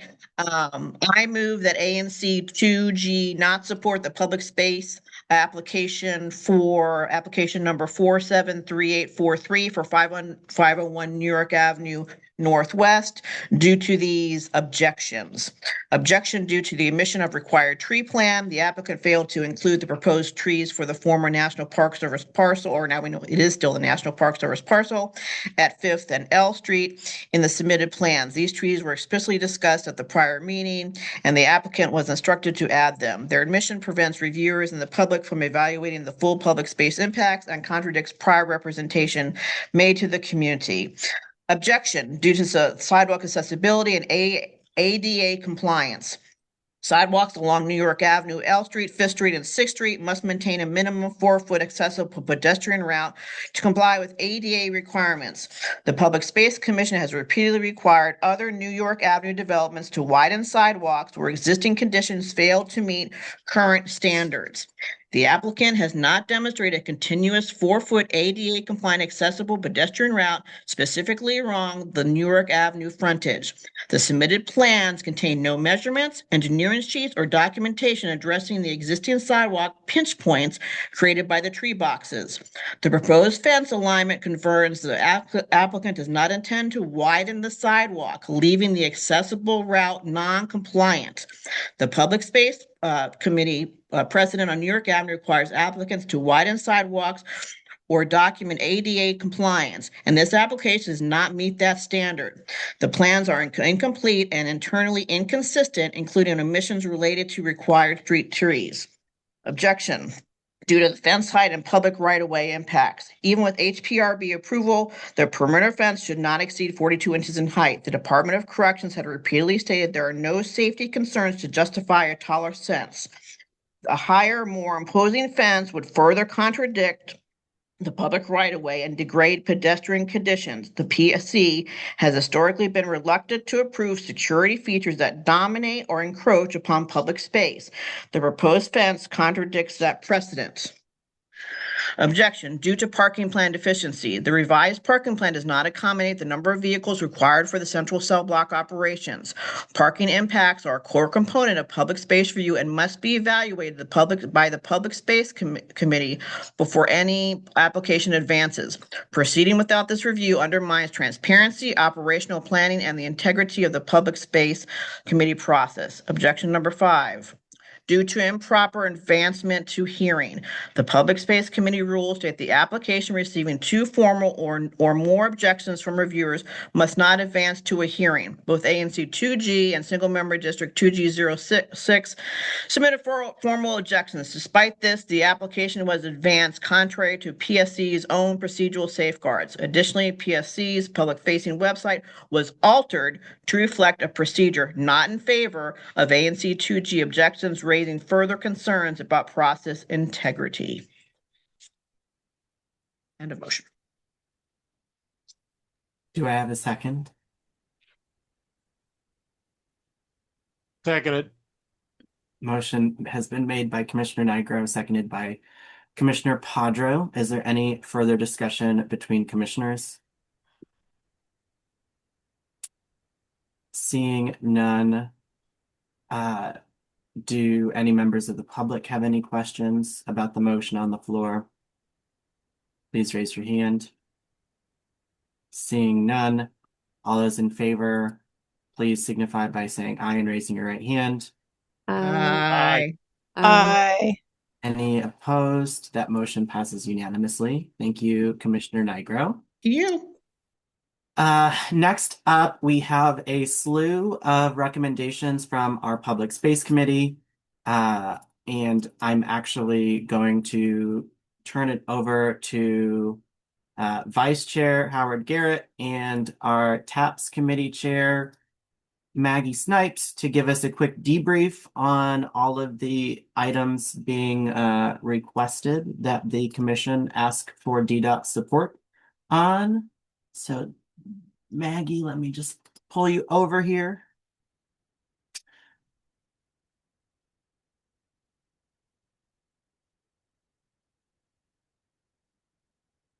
And Maggie, Commissioner Garrett, I'll let you two take it from here. Maybe Maggie, you give us a quick overview, and then Commissioner Garrett, since most of these are in your SMD, I'm going to let you handle your motion.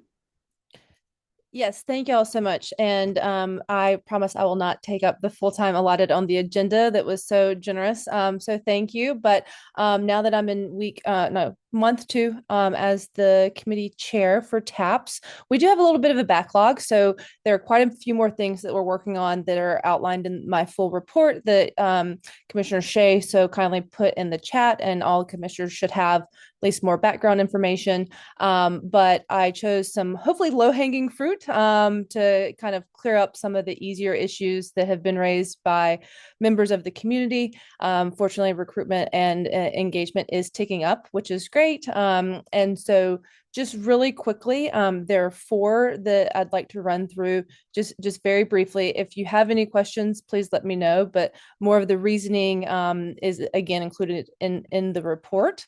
And so with this, we're hoping to, there's an issue on Glick Court Northwest, which I use regularly to take a right turn. We are having some issues with people taking left turns, which is dangerous. We just want some signage installed in that alleyway. Passion project for me is also along S Street in our ANC. Consistent bottlenecking, dangerous conditions, people passing when they should not be passing.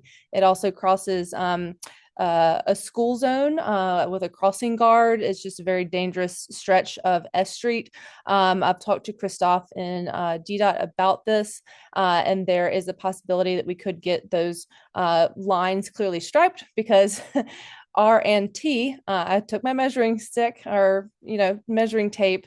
R&T, which are one way, are the same physical distance as S Street, but S Street operates as a two-lane with 2 lanes of parking. So to preserve parking, just hoping that some basic striping to delineate the parking and traffic lanes on our strip of S Street would hopefully help and be a low barrier way to solve that congestion and dangerous activity that I've consistently seen on S.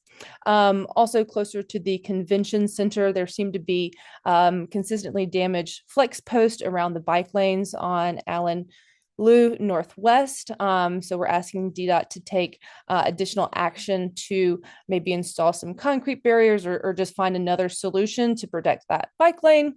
And then lastly, I do think some of the soccer team members that made this request have joined the call to show their support to hopefully get extended hours for the Shaw Banneker soccer field next to the skate park that McLean was referencing. So maybe we can get a bathroom and longer hours as daylight continues to tick up. So no, I ran through that really quickly. I just so appreciate y'all's attention to this matters, the opportunity to help with these issues that we're having, and more to come. Thank you, Maggie. We will start off with questions from commissioners. So please raise your hand if you have one, and I will call on you, Commissioner Padro. All right, thanks for the work on all of these issues and everything else that you've got in the backlog, and believe it or not, there's even stuff that you don't have yet. So the get full ready. report does outline some of it. So if you want to see the backlog that we're going to start working through, that's also in the report. Great. So just a couple of clarifications. So the no left turn signs, where exactly are you proposing them? Is the intention to prevent left turns into Glick Court from eastbound Rhode Island Avenue or onto eastbound Rhode Island Avenue from Glick Court, from southbound Glick Court? Sure, great clarification. So if you're heading south down Glick Court, and it's a little confusing, it's those two alleyways between 6th and 7th.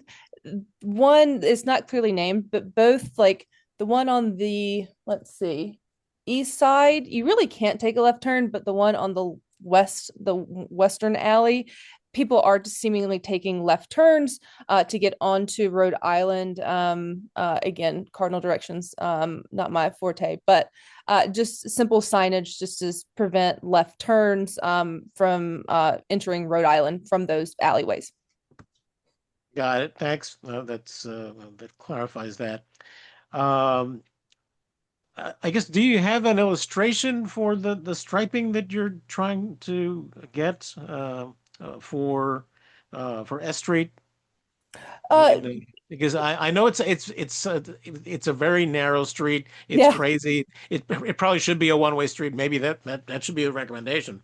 Well, but you read my mind, and that was my first thought. The second was, maybe removing one of the parking lanes, which I know are sacred. So I would like more drastic measures taken. But again, on my walk through the neighborhood with Christoph of the DDOT, that was one of the recommendations that were more likely to happen, just to see if there could be striping. I'm sorry, I don't have a diagram, but it's literally just painting, the 8-foot, 9-foot parking lanes, just so people know where those end, so that cars are parking, get enough clearance and get close enough to the curb to hopefully clear up some of the congestion in the traffic lanes. And then also just a center line, so that people know and have enough faith that there technically is enough room to have two lanes of traffic. So literally just stripe down each of the parking lanes and then a stripe down the middle. Okay, thank you on that. And then on the Banneker Shaw soccer field, are there proposed hours? I believe just to 10:30 or 11 p.m. There is a precedent with other parks that DPR manages where they do stay open later. I'm sure there are budgetary concerns with keeping something open. It's just like an hour or two later, or hour and a half later than current. But it's a little bit of a backlog or issue with getting enough time reserved to complete like a full soccer game.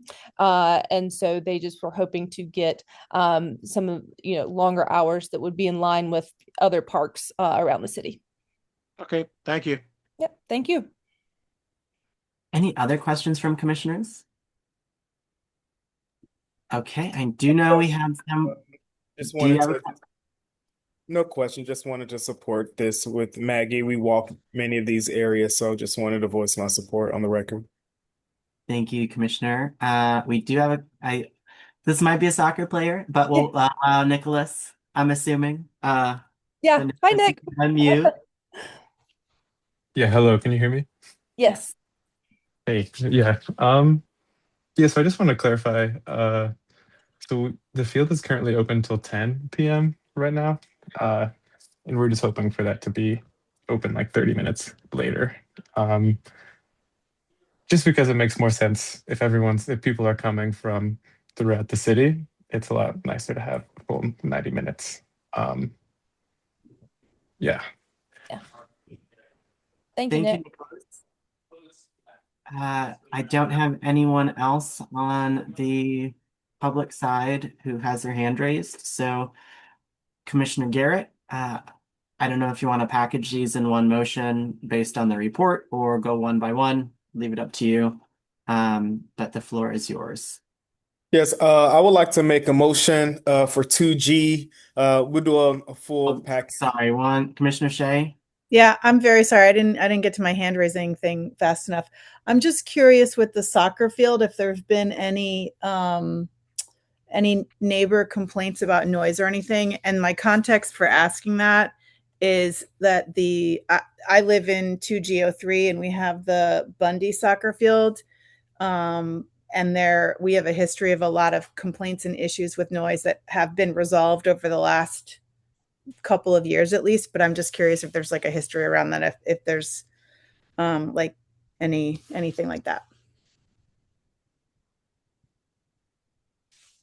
or if there's been a notification to the folks in the immediate area about this.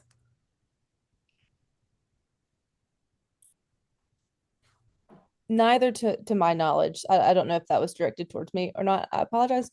But again, just with an extra 30 minutes, didn't think it would have too much of an impact, but those are good considerations that maybe we could include in the motion to just explore those before extending the hours or something along those lines. Okay, and then I apologize if I haven't been paying attention enough, but is the motion that's about to happen, like the item that we're discussing, that we're exploring extending the hours by 30 minutes, or that this will extend the hours by 30 minutes? The motion would just be to You can only make a request. Yeah, make a the request. Okay. Yeah. These are our requests. Y'all are in charge of the motions. No, sorry, but the motion is to make the request, not to change the hours, right? And I guess I can listen to your motion, but I just want to make sure I'm understanding it. It would be a recommendation to send. It would be a request to accept the recommendation to send these to DDOT. Okay, so we'd be sending like our requests of things to happen to DDOT. Correct. Okay, perfect. Thank you. Commissioner Padro, do you have anything to add? Yes, I'm going to ask Commissioner Garrett to please not include the Cheryl Banneker soccer field hours in request in his motion tonight. Unfortunately, I have not had opportunity to have sufficient outreach to my constituents on the 1000 block of Rhode Island Avenue who would be most directly impacted among ANC2G residents by this change. I'm presuming that they won't have an objection, but since I could not give them any specificity as to how late we were looking to extend the hours, I was not able to get yays or nays. So I would just ask that we hold off on that portion of the motion until next month so that I can honestly say that my constituents have no objections. Thank you, Commissioner Padro. Commissioner Garrett, are you okay tabling that until next month? Yes. Okay. And also, Commissioner Padre, I think another good thing is if they do have questions, if you want to invite them to the next month's meeting, TAPS meeting, it'd be a good place for them to ask any questions to Maggie or any other soccer players who are in support of this. That'd be a good idea as well. That'd be perfect. Again, I'm not anticipating an issue because generally in the past, when we've asked to have, for example, lights kept on for later hours for games, there haven't been issues, but I just feel the duty to make sure that people are consulted. Appreciate your due diligence and glad to at least keep it live. Okay, Commissioner Garrett, we don't have any further discussion. And so it sounds like you've got two motions, one to approve the few requests for DDOT and one to table that request for Banneker Soccer Field until next month's meeting. So the floor is yours. Okay. First motion, I'd like to make a motion for ANC 2G, recommend approval to send the no left turn on Glick Court, stripping of parking and traffic lanes on 400 to 1000 S Street, and then investigate damage flex posts. I recommend that we send all of these to DDOT for approval, for a recommendation to approve. Seconded. The motion has been approved and seconded. Is there any further discussion between commissioners? Commissioner Shea, your hand Yeah. keeps up. Yeah, sorry. No, I'm sorry. So the recommendation is including stripping parking from a block? No, striping. Striping. You Okay, did. sorry. Okay. Yeah. Sorry, Yeah. guys. All right. DDOT lingo. I learned that term too. Okay. So yeah, striping. We're not stripping in S Street. Okay. At least not yet. Oh, did I say striping? I probably just had like a lazy ear. No, we're So, all good. Any yeah. further discussion? Seeing none, all those in favor signify by saying aye and raising your hand. Aye. Aye. Any opposed? The ayes have it. That motion passes unanimously. Commissioner Garrett, I'll give you the floor again. All right, the second motion will be to table the request for extended hours at Shaw Banneker Soccer Field until the next month's meeting to include resident feedback. Second. Motion has been made by Commissioner Garrett, seconded by Commissioner Padro. Is there any further discussion between commissioners? Seeing none, all those in favor signify by saying aye and raising your hand. Aye. That motion passes unanimously. Thank you, Maggie. Off the top of your head, can you remind folks when your next TAPS Transportation Advisory and Public Space Committee meeting is? Yes, we meet the fourth Tuesday of every month. So I believe it'll be March 24th. Let's see, March 24th at 6 p.m., 6 to 7.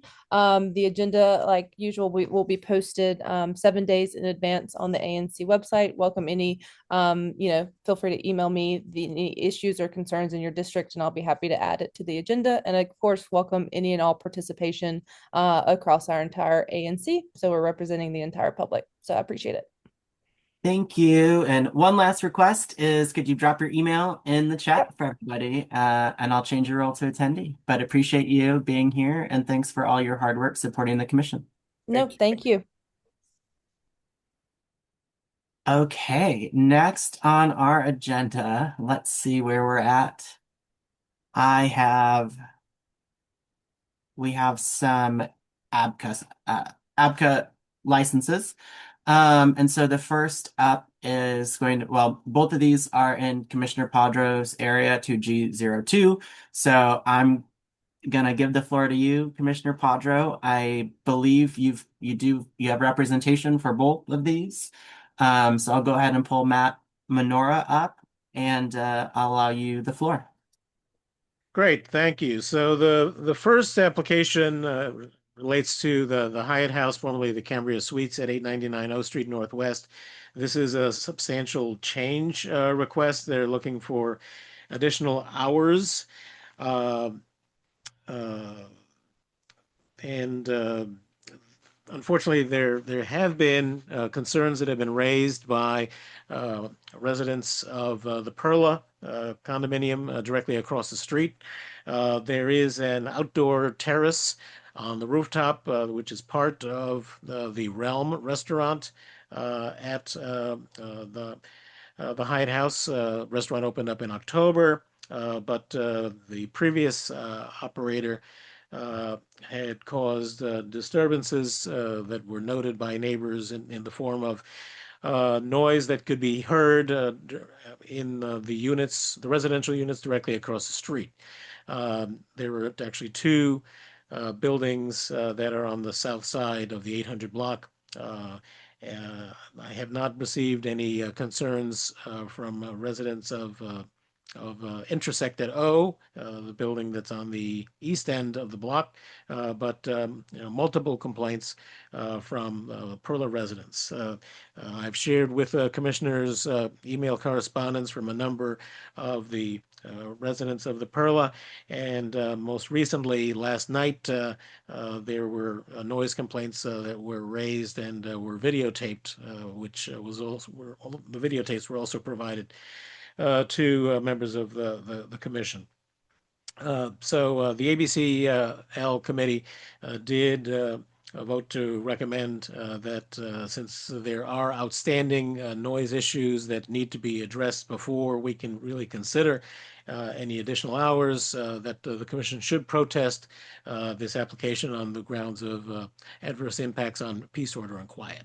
And then we also agreed mutually with counsel for the applicant, as well as representatives of the applicant and representatives from the Perla, that will conduct some sound tests to try to determine, the issues involved in the sound transmission that is audible inside these units. So when their windows are closed, coming from ostensibly the outdoor terrace on the roof at the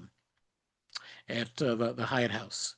So I would welcome Matt Menora, counsel for the applicants, to provide additional comment. Sure. No, thank you very much, Commissioner Padro. Again, my name is Matt Menora. I'm from the law firm of Malleus O'Brien and Sandground, and we're ABC licensed counsel for the Hyatt House realm.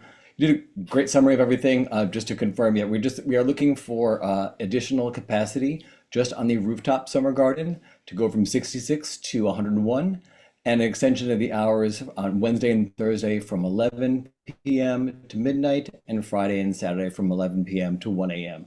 I will say this: when we filed this application, we were not aware of any sound complaints. Nothing was brought to ABCO's attention. Excuse me, even to be confirmed before filing the application. I'm glad we had the discussion that we had with the ABL committee, because we were completely unaware of the potential issues that there were, during the previous operator's term running realm, and potentially more recently.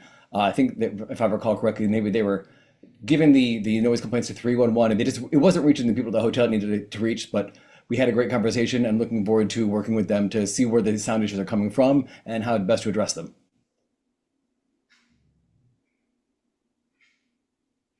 Thank you. Yep. Commissioner Padro? Yeah, so I was just going to say that in the spirit of working to try to solve the problems, we're grateful for the cooperation of the applicant and the affected residents. And if there are any questions from members of the Commission of the Public, happy to address those. Otherwise, I'm able to make a motion at the appropriate time. Okay, we will go Commissioner Shea, Commissioner Nigro, and followed by Commissioner Barry. Oh yeah, my hand's just up because I don't know how to do this. Thank you, Commissioner Nigro. So we've known about this for a while. I can't remember the last time we talked about it, but it's vivid, in terms of hearing from the people in the Perla, and it seems like it's going to get worse with over 100 people. So I don't know why they didn't come tonight with, I understand the tests have to be done. I get this, right? I've only been through this about how many times with however many organizations, right? Ad nauseum in my commissioner career. But why didn't they come with some sort of solution tonight? We just know it's going to be bad, but that's all. Matt? No, I don't know. we haven't had a chance to run the sound test. Honestly, we were surprised.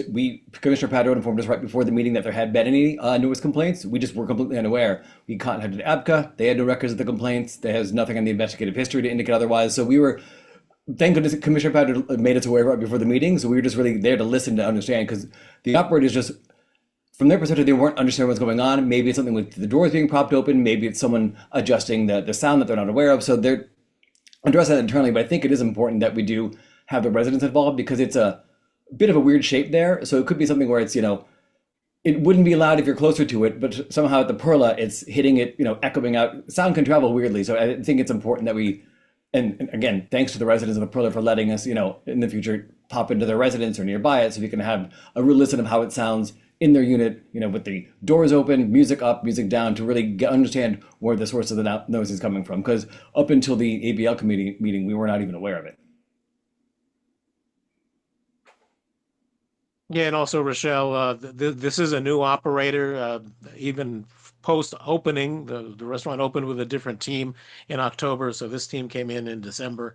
So they're pretty new at this. So want to give them the benefit of the doubt. We appreciate it. Commissioner Barry? Yes, hi Matt. La Perla is in my district, and I've had several constituents make noise complaints about, or especially before you all open. I guess you're talking about the restaurant at the rooftop, Revel, is that Realm? Realm, sorry, Realm, and they've made complaints about it, during like soft openings or, other events that you've had. And I just think that they would more than welcome. They have a penthouse up there. They would more than welcome you in so that you could hear the sound because people have been very vocal about the noise disturbance and just the busyness of it, which, I know you can't control that, but the noise is something that they've complained about prior to it being fully open. So if you want to be put in touch with someone from there, I can connect you with That would be them. great. Yes, thank you. Yeah, because I'm sure they would love to speak for themselves and it lets you experience what they actually go through when you stay open later. And staying open later on like a weekday night, I'm not sure how that will be received, but it would be great if you could, you know, have some type of relationship with them so that you wouldn't be surprised at meetings anymore. You Oh, already be well aware of what's going on. Yeah. absolutely. No, we really appreciate that offer. Thank you. I'll Mhm. certainly take you up on it. Yeah, and Sheena, we've got about six residents of the Perla that I have emails for that are being contacted to try to schedule something for next week. So I'll be sure to Okay. copy you on it. Perfect. Thank you. Commissioner Shea? Thank you. Matt, I would just like to ask that you guys consider talking to ABCA about extending the license process to give the community more time to understand this and work with you guys. Um, so that there may be the possibility to sort of work on this amicably and figure some stuff out. Just a consideration I'd like you to consider. No, absolutely. And to your point, Commissioner Padro and I, we've discussed the timeline, and it seems like since the roll call hearing isn't until April 13th, and even then the status hearing, if we do need to extend it, we can talk about that, but we're pretty confident that in the next month and a half or so, we can at least have determined what the issue is. And then if it does take more time to really address it, then we can talk about extending the either the protest deadline or just the hearing dates as we're reaching a mutual solution. Okay, and what is the current protest deadline? Uh, March 23rd. And the Okay, roll so call we hearing we date. have to make a vote on a yay or nay as the ANC tonight if you guys are not gonna say, okay, we're gonna ask for this to be extended now. Oh no, of course that's understood. No, we Okay. appreciate the ANC has to take a vote to protest to maintain their position in the process. Of Okay. Thank you. course, no, thank you. Any other questions from commissioners? If anybody on the public side has a question, please raise your hand. We do have one. So I'm gonna give you the mic, Megan. Hi, good evening. My name is Megan Gregonis, and I'm a resident at La Perla.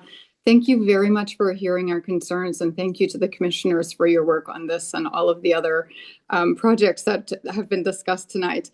The current situation of this rooftop establishment, honestly, is out of control. Wednesday through Saturday nights, we are not able to sleep. Last night was just egregious. I called the police twice last night.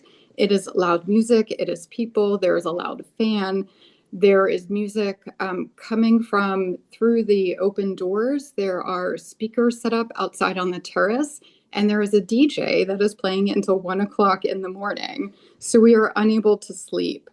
I am surprised that the establishment is unaware of the concerns. I have been a regular caller of 311. I went back through my logs 11 times since November. We are pro-business. We were very excited about a new establishment, but the noise after hours is really out of control and untenable. So we are extremely concerned about any effort to increase the number of patrons at the establishment and also to extend the hours. I understand that the hours as currently listed stated that people would be on the terrace until 11 o'clock at night. They are never there until only 11 o'clock at night. It is until the wee hours of the morning. So it's a major concern, not just for me at La Perla. I understand that it doesn't affect every single unit at La Perla, but there are a number of us where it significantly affects us and our sleep. So thank you very much for listening to our concerns. Thank you, Megan. Any other members of the public, if you have any concerns you need to raise or questions about the license or the application? Seeing none. Commissioner Shea, is this a fake hand again? No, this is a real hand. I just wanted to share with the woman who was just speaking. I heard that you mentioned you'd made some 311 requests. There are after hours ways to make requests through APCA. I just dropped a link in for one of them, and I'll also put in my ANC email address if you want to shoot me an email so I can try to provide you. I know I have a phone number somewhere. I just can't find it right now. Thank you, Commissioner Shea. And if I may just piggyback what Commissioner Zay said, please do contact Advocate if there's a problem. That way we get notified. We can also then confirm with Advocate. It's much easier to get their records and to talk to their staff than to have to try to get records from 311.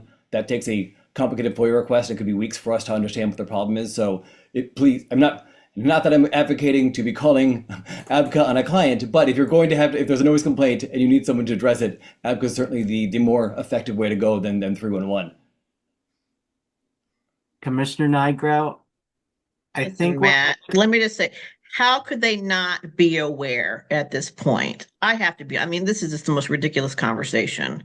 How could they not be aware? How could they not be aware? Leave it alone. There. I'll just say noise travels oddly. I literally was at a hearing yesterday where there's residents that can hear things half the night on the block that people next door can't hear. So that's why I want to do the sound study and understand what's going on.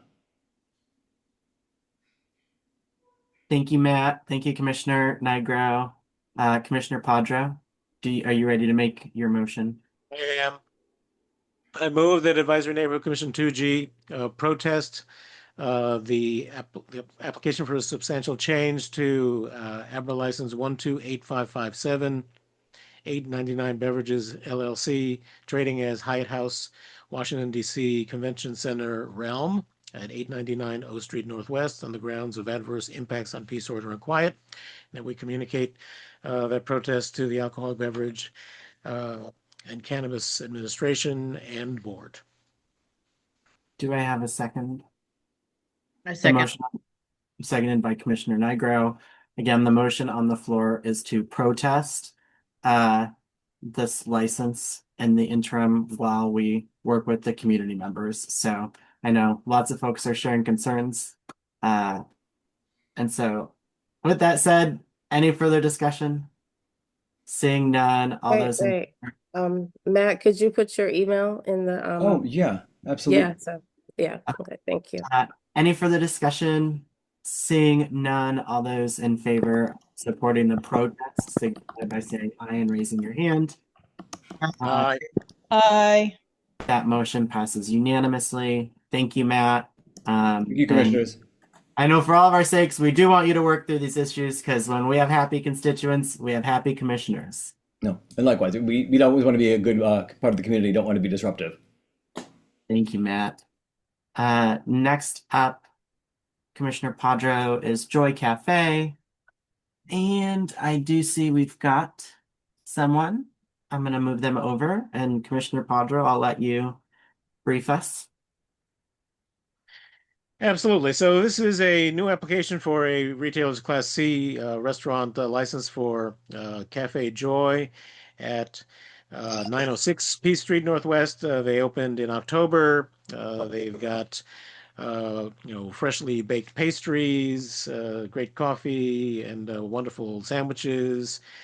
But they also want to be able to add alcoholic beverage service to their offerings.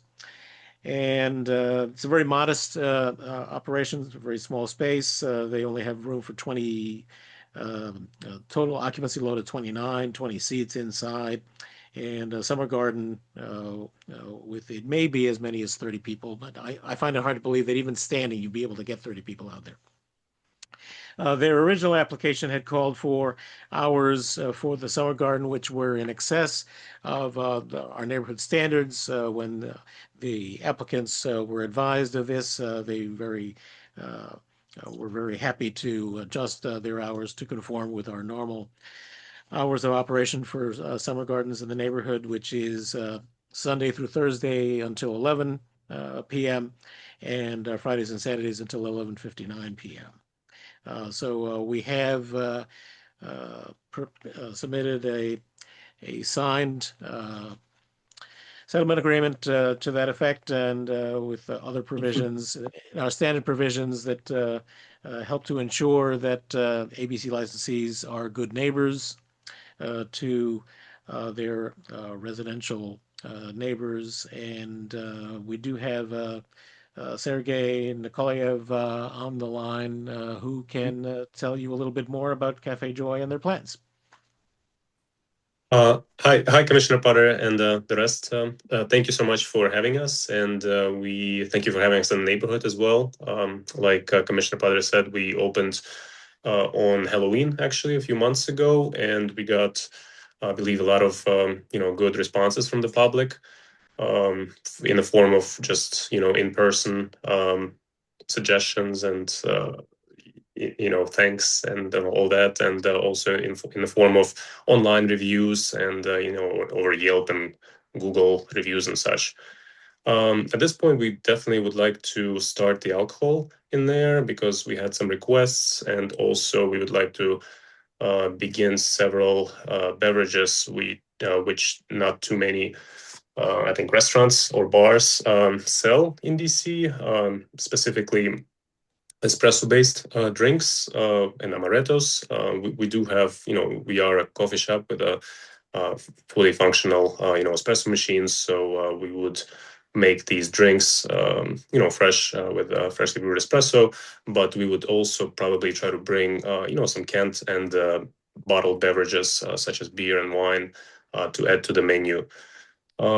As Commissioner Padre said, we are not a large location, so we do not anticipate to disturb anyone in terms of noise complaints or anything like that. We would not open as late as we requested in the beginning and slowly adjust the hours once the demand picks up. Again, we are a very new business. We're actually the first certificate of occupancy in that location. So we want to make sure that we continue to be good neighbors and, appreciate everyone's support in this. Thank you. Thank you. Any questions from commissioners? Any questions from members of the public? Seeing none, I'll give you back the floor, Commissioner Padro, to make your motion. I move that Advisory Neighborhood Commission 2G support the application for a new retailer's Class C restaurant license for Donut 906 LLC, trading as Cafe Joy at 906 P Street Northwest. That we support both permanent and stipulated licenses for this establishment, and that we report that recommendation to the Alcohol, Beverage, and Cannabis Administration and Board. Do I have a second? Second. Seconded by Commissioner Shea. Any further discussion between commissioners? Seeing none, all those in favor signify by saying aye and raising your hand. Aye. That motion passes unanimously. And then just a separate motion just to approve the settlement agreement Okay. and transmit that to ABCA. Second. Does that work, or do we need to say a full and proper motion? Sorry. Commissioner Padro, could you just make that motion for us briefly? And then Sure. Commissioner I move that Advisory Neighborhood Commission 2G approve the settlement agreement between the commission and Donut 906 LLC, trading as Cafe Joy, and that we transmit that to APCA and the ABC board. Thank you. Commissioner Second. Shea? Thank second you. That motion has been made and seconded. Any further discussion between commissioners? Seeing none, all those in favor signify by saying aye and raising your hand. Aye. That motion passes unanimously. Thank you, Sergey. We're excited to have you in the neighborhood, and I'll have to stop by myself because I haven't been in yet. Please do. You're welcome, of course. Have a great rest of your night. Thank you. Good night. Okay, commissioners, we do not have anything left on our business agenda for the evening. But I'm gonna pause for a second because sometimes we get to this point and we realize there's something we need to do. Commissioner Nigro, do we need to vote on any reports or anything? No. Okay, I just want to make sure. I hope not. Thank you. So with that, then we'll move into our information agenda. This one's really, really important. Next month, we are having a Tuesday meeting. It will be the second Tuesday because remember, we're trying to save people on tax day, and we're also trying to save folks from Emancipation Day because that's a DC holiday on our regular Thursday meeting, which would have been I'm not going to say it because I don't want to confuse everybody, but Tuesday, April 14th. So not the second Thursday this time. It is Tuesday, April 14th. Same time, 6:30, same place, virtual. Just want to really make sure we hit that home because we've met for almost 4 years on the second Thursday of every month. So second Tuesday, April 14th, 6:30 p.m. via Zoom is our next public meeting. With that, I would entertain a motion to adjourn at 8:57 p.m. So moved. Second. Motion has been moved and seconded. Any further discussion? Seeing none, all those in favor signify by saying aye and raising your hand. Aye. That motion passes unanimously, and we will adjourn this monthly meeting of Advisory Neighborhood Commission 2G this Thursday, the March 12th at 8:57 p.m. Thanks, everybody. Have a great night. you. And we'll see y'all next month on Tuesday, April 14th at 6:30 p.m. Bye. Good night. Thank you.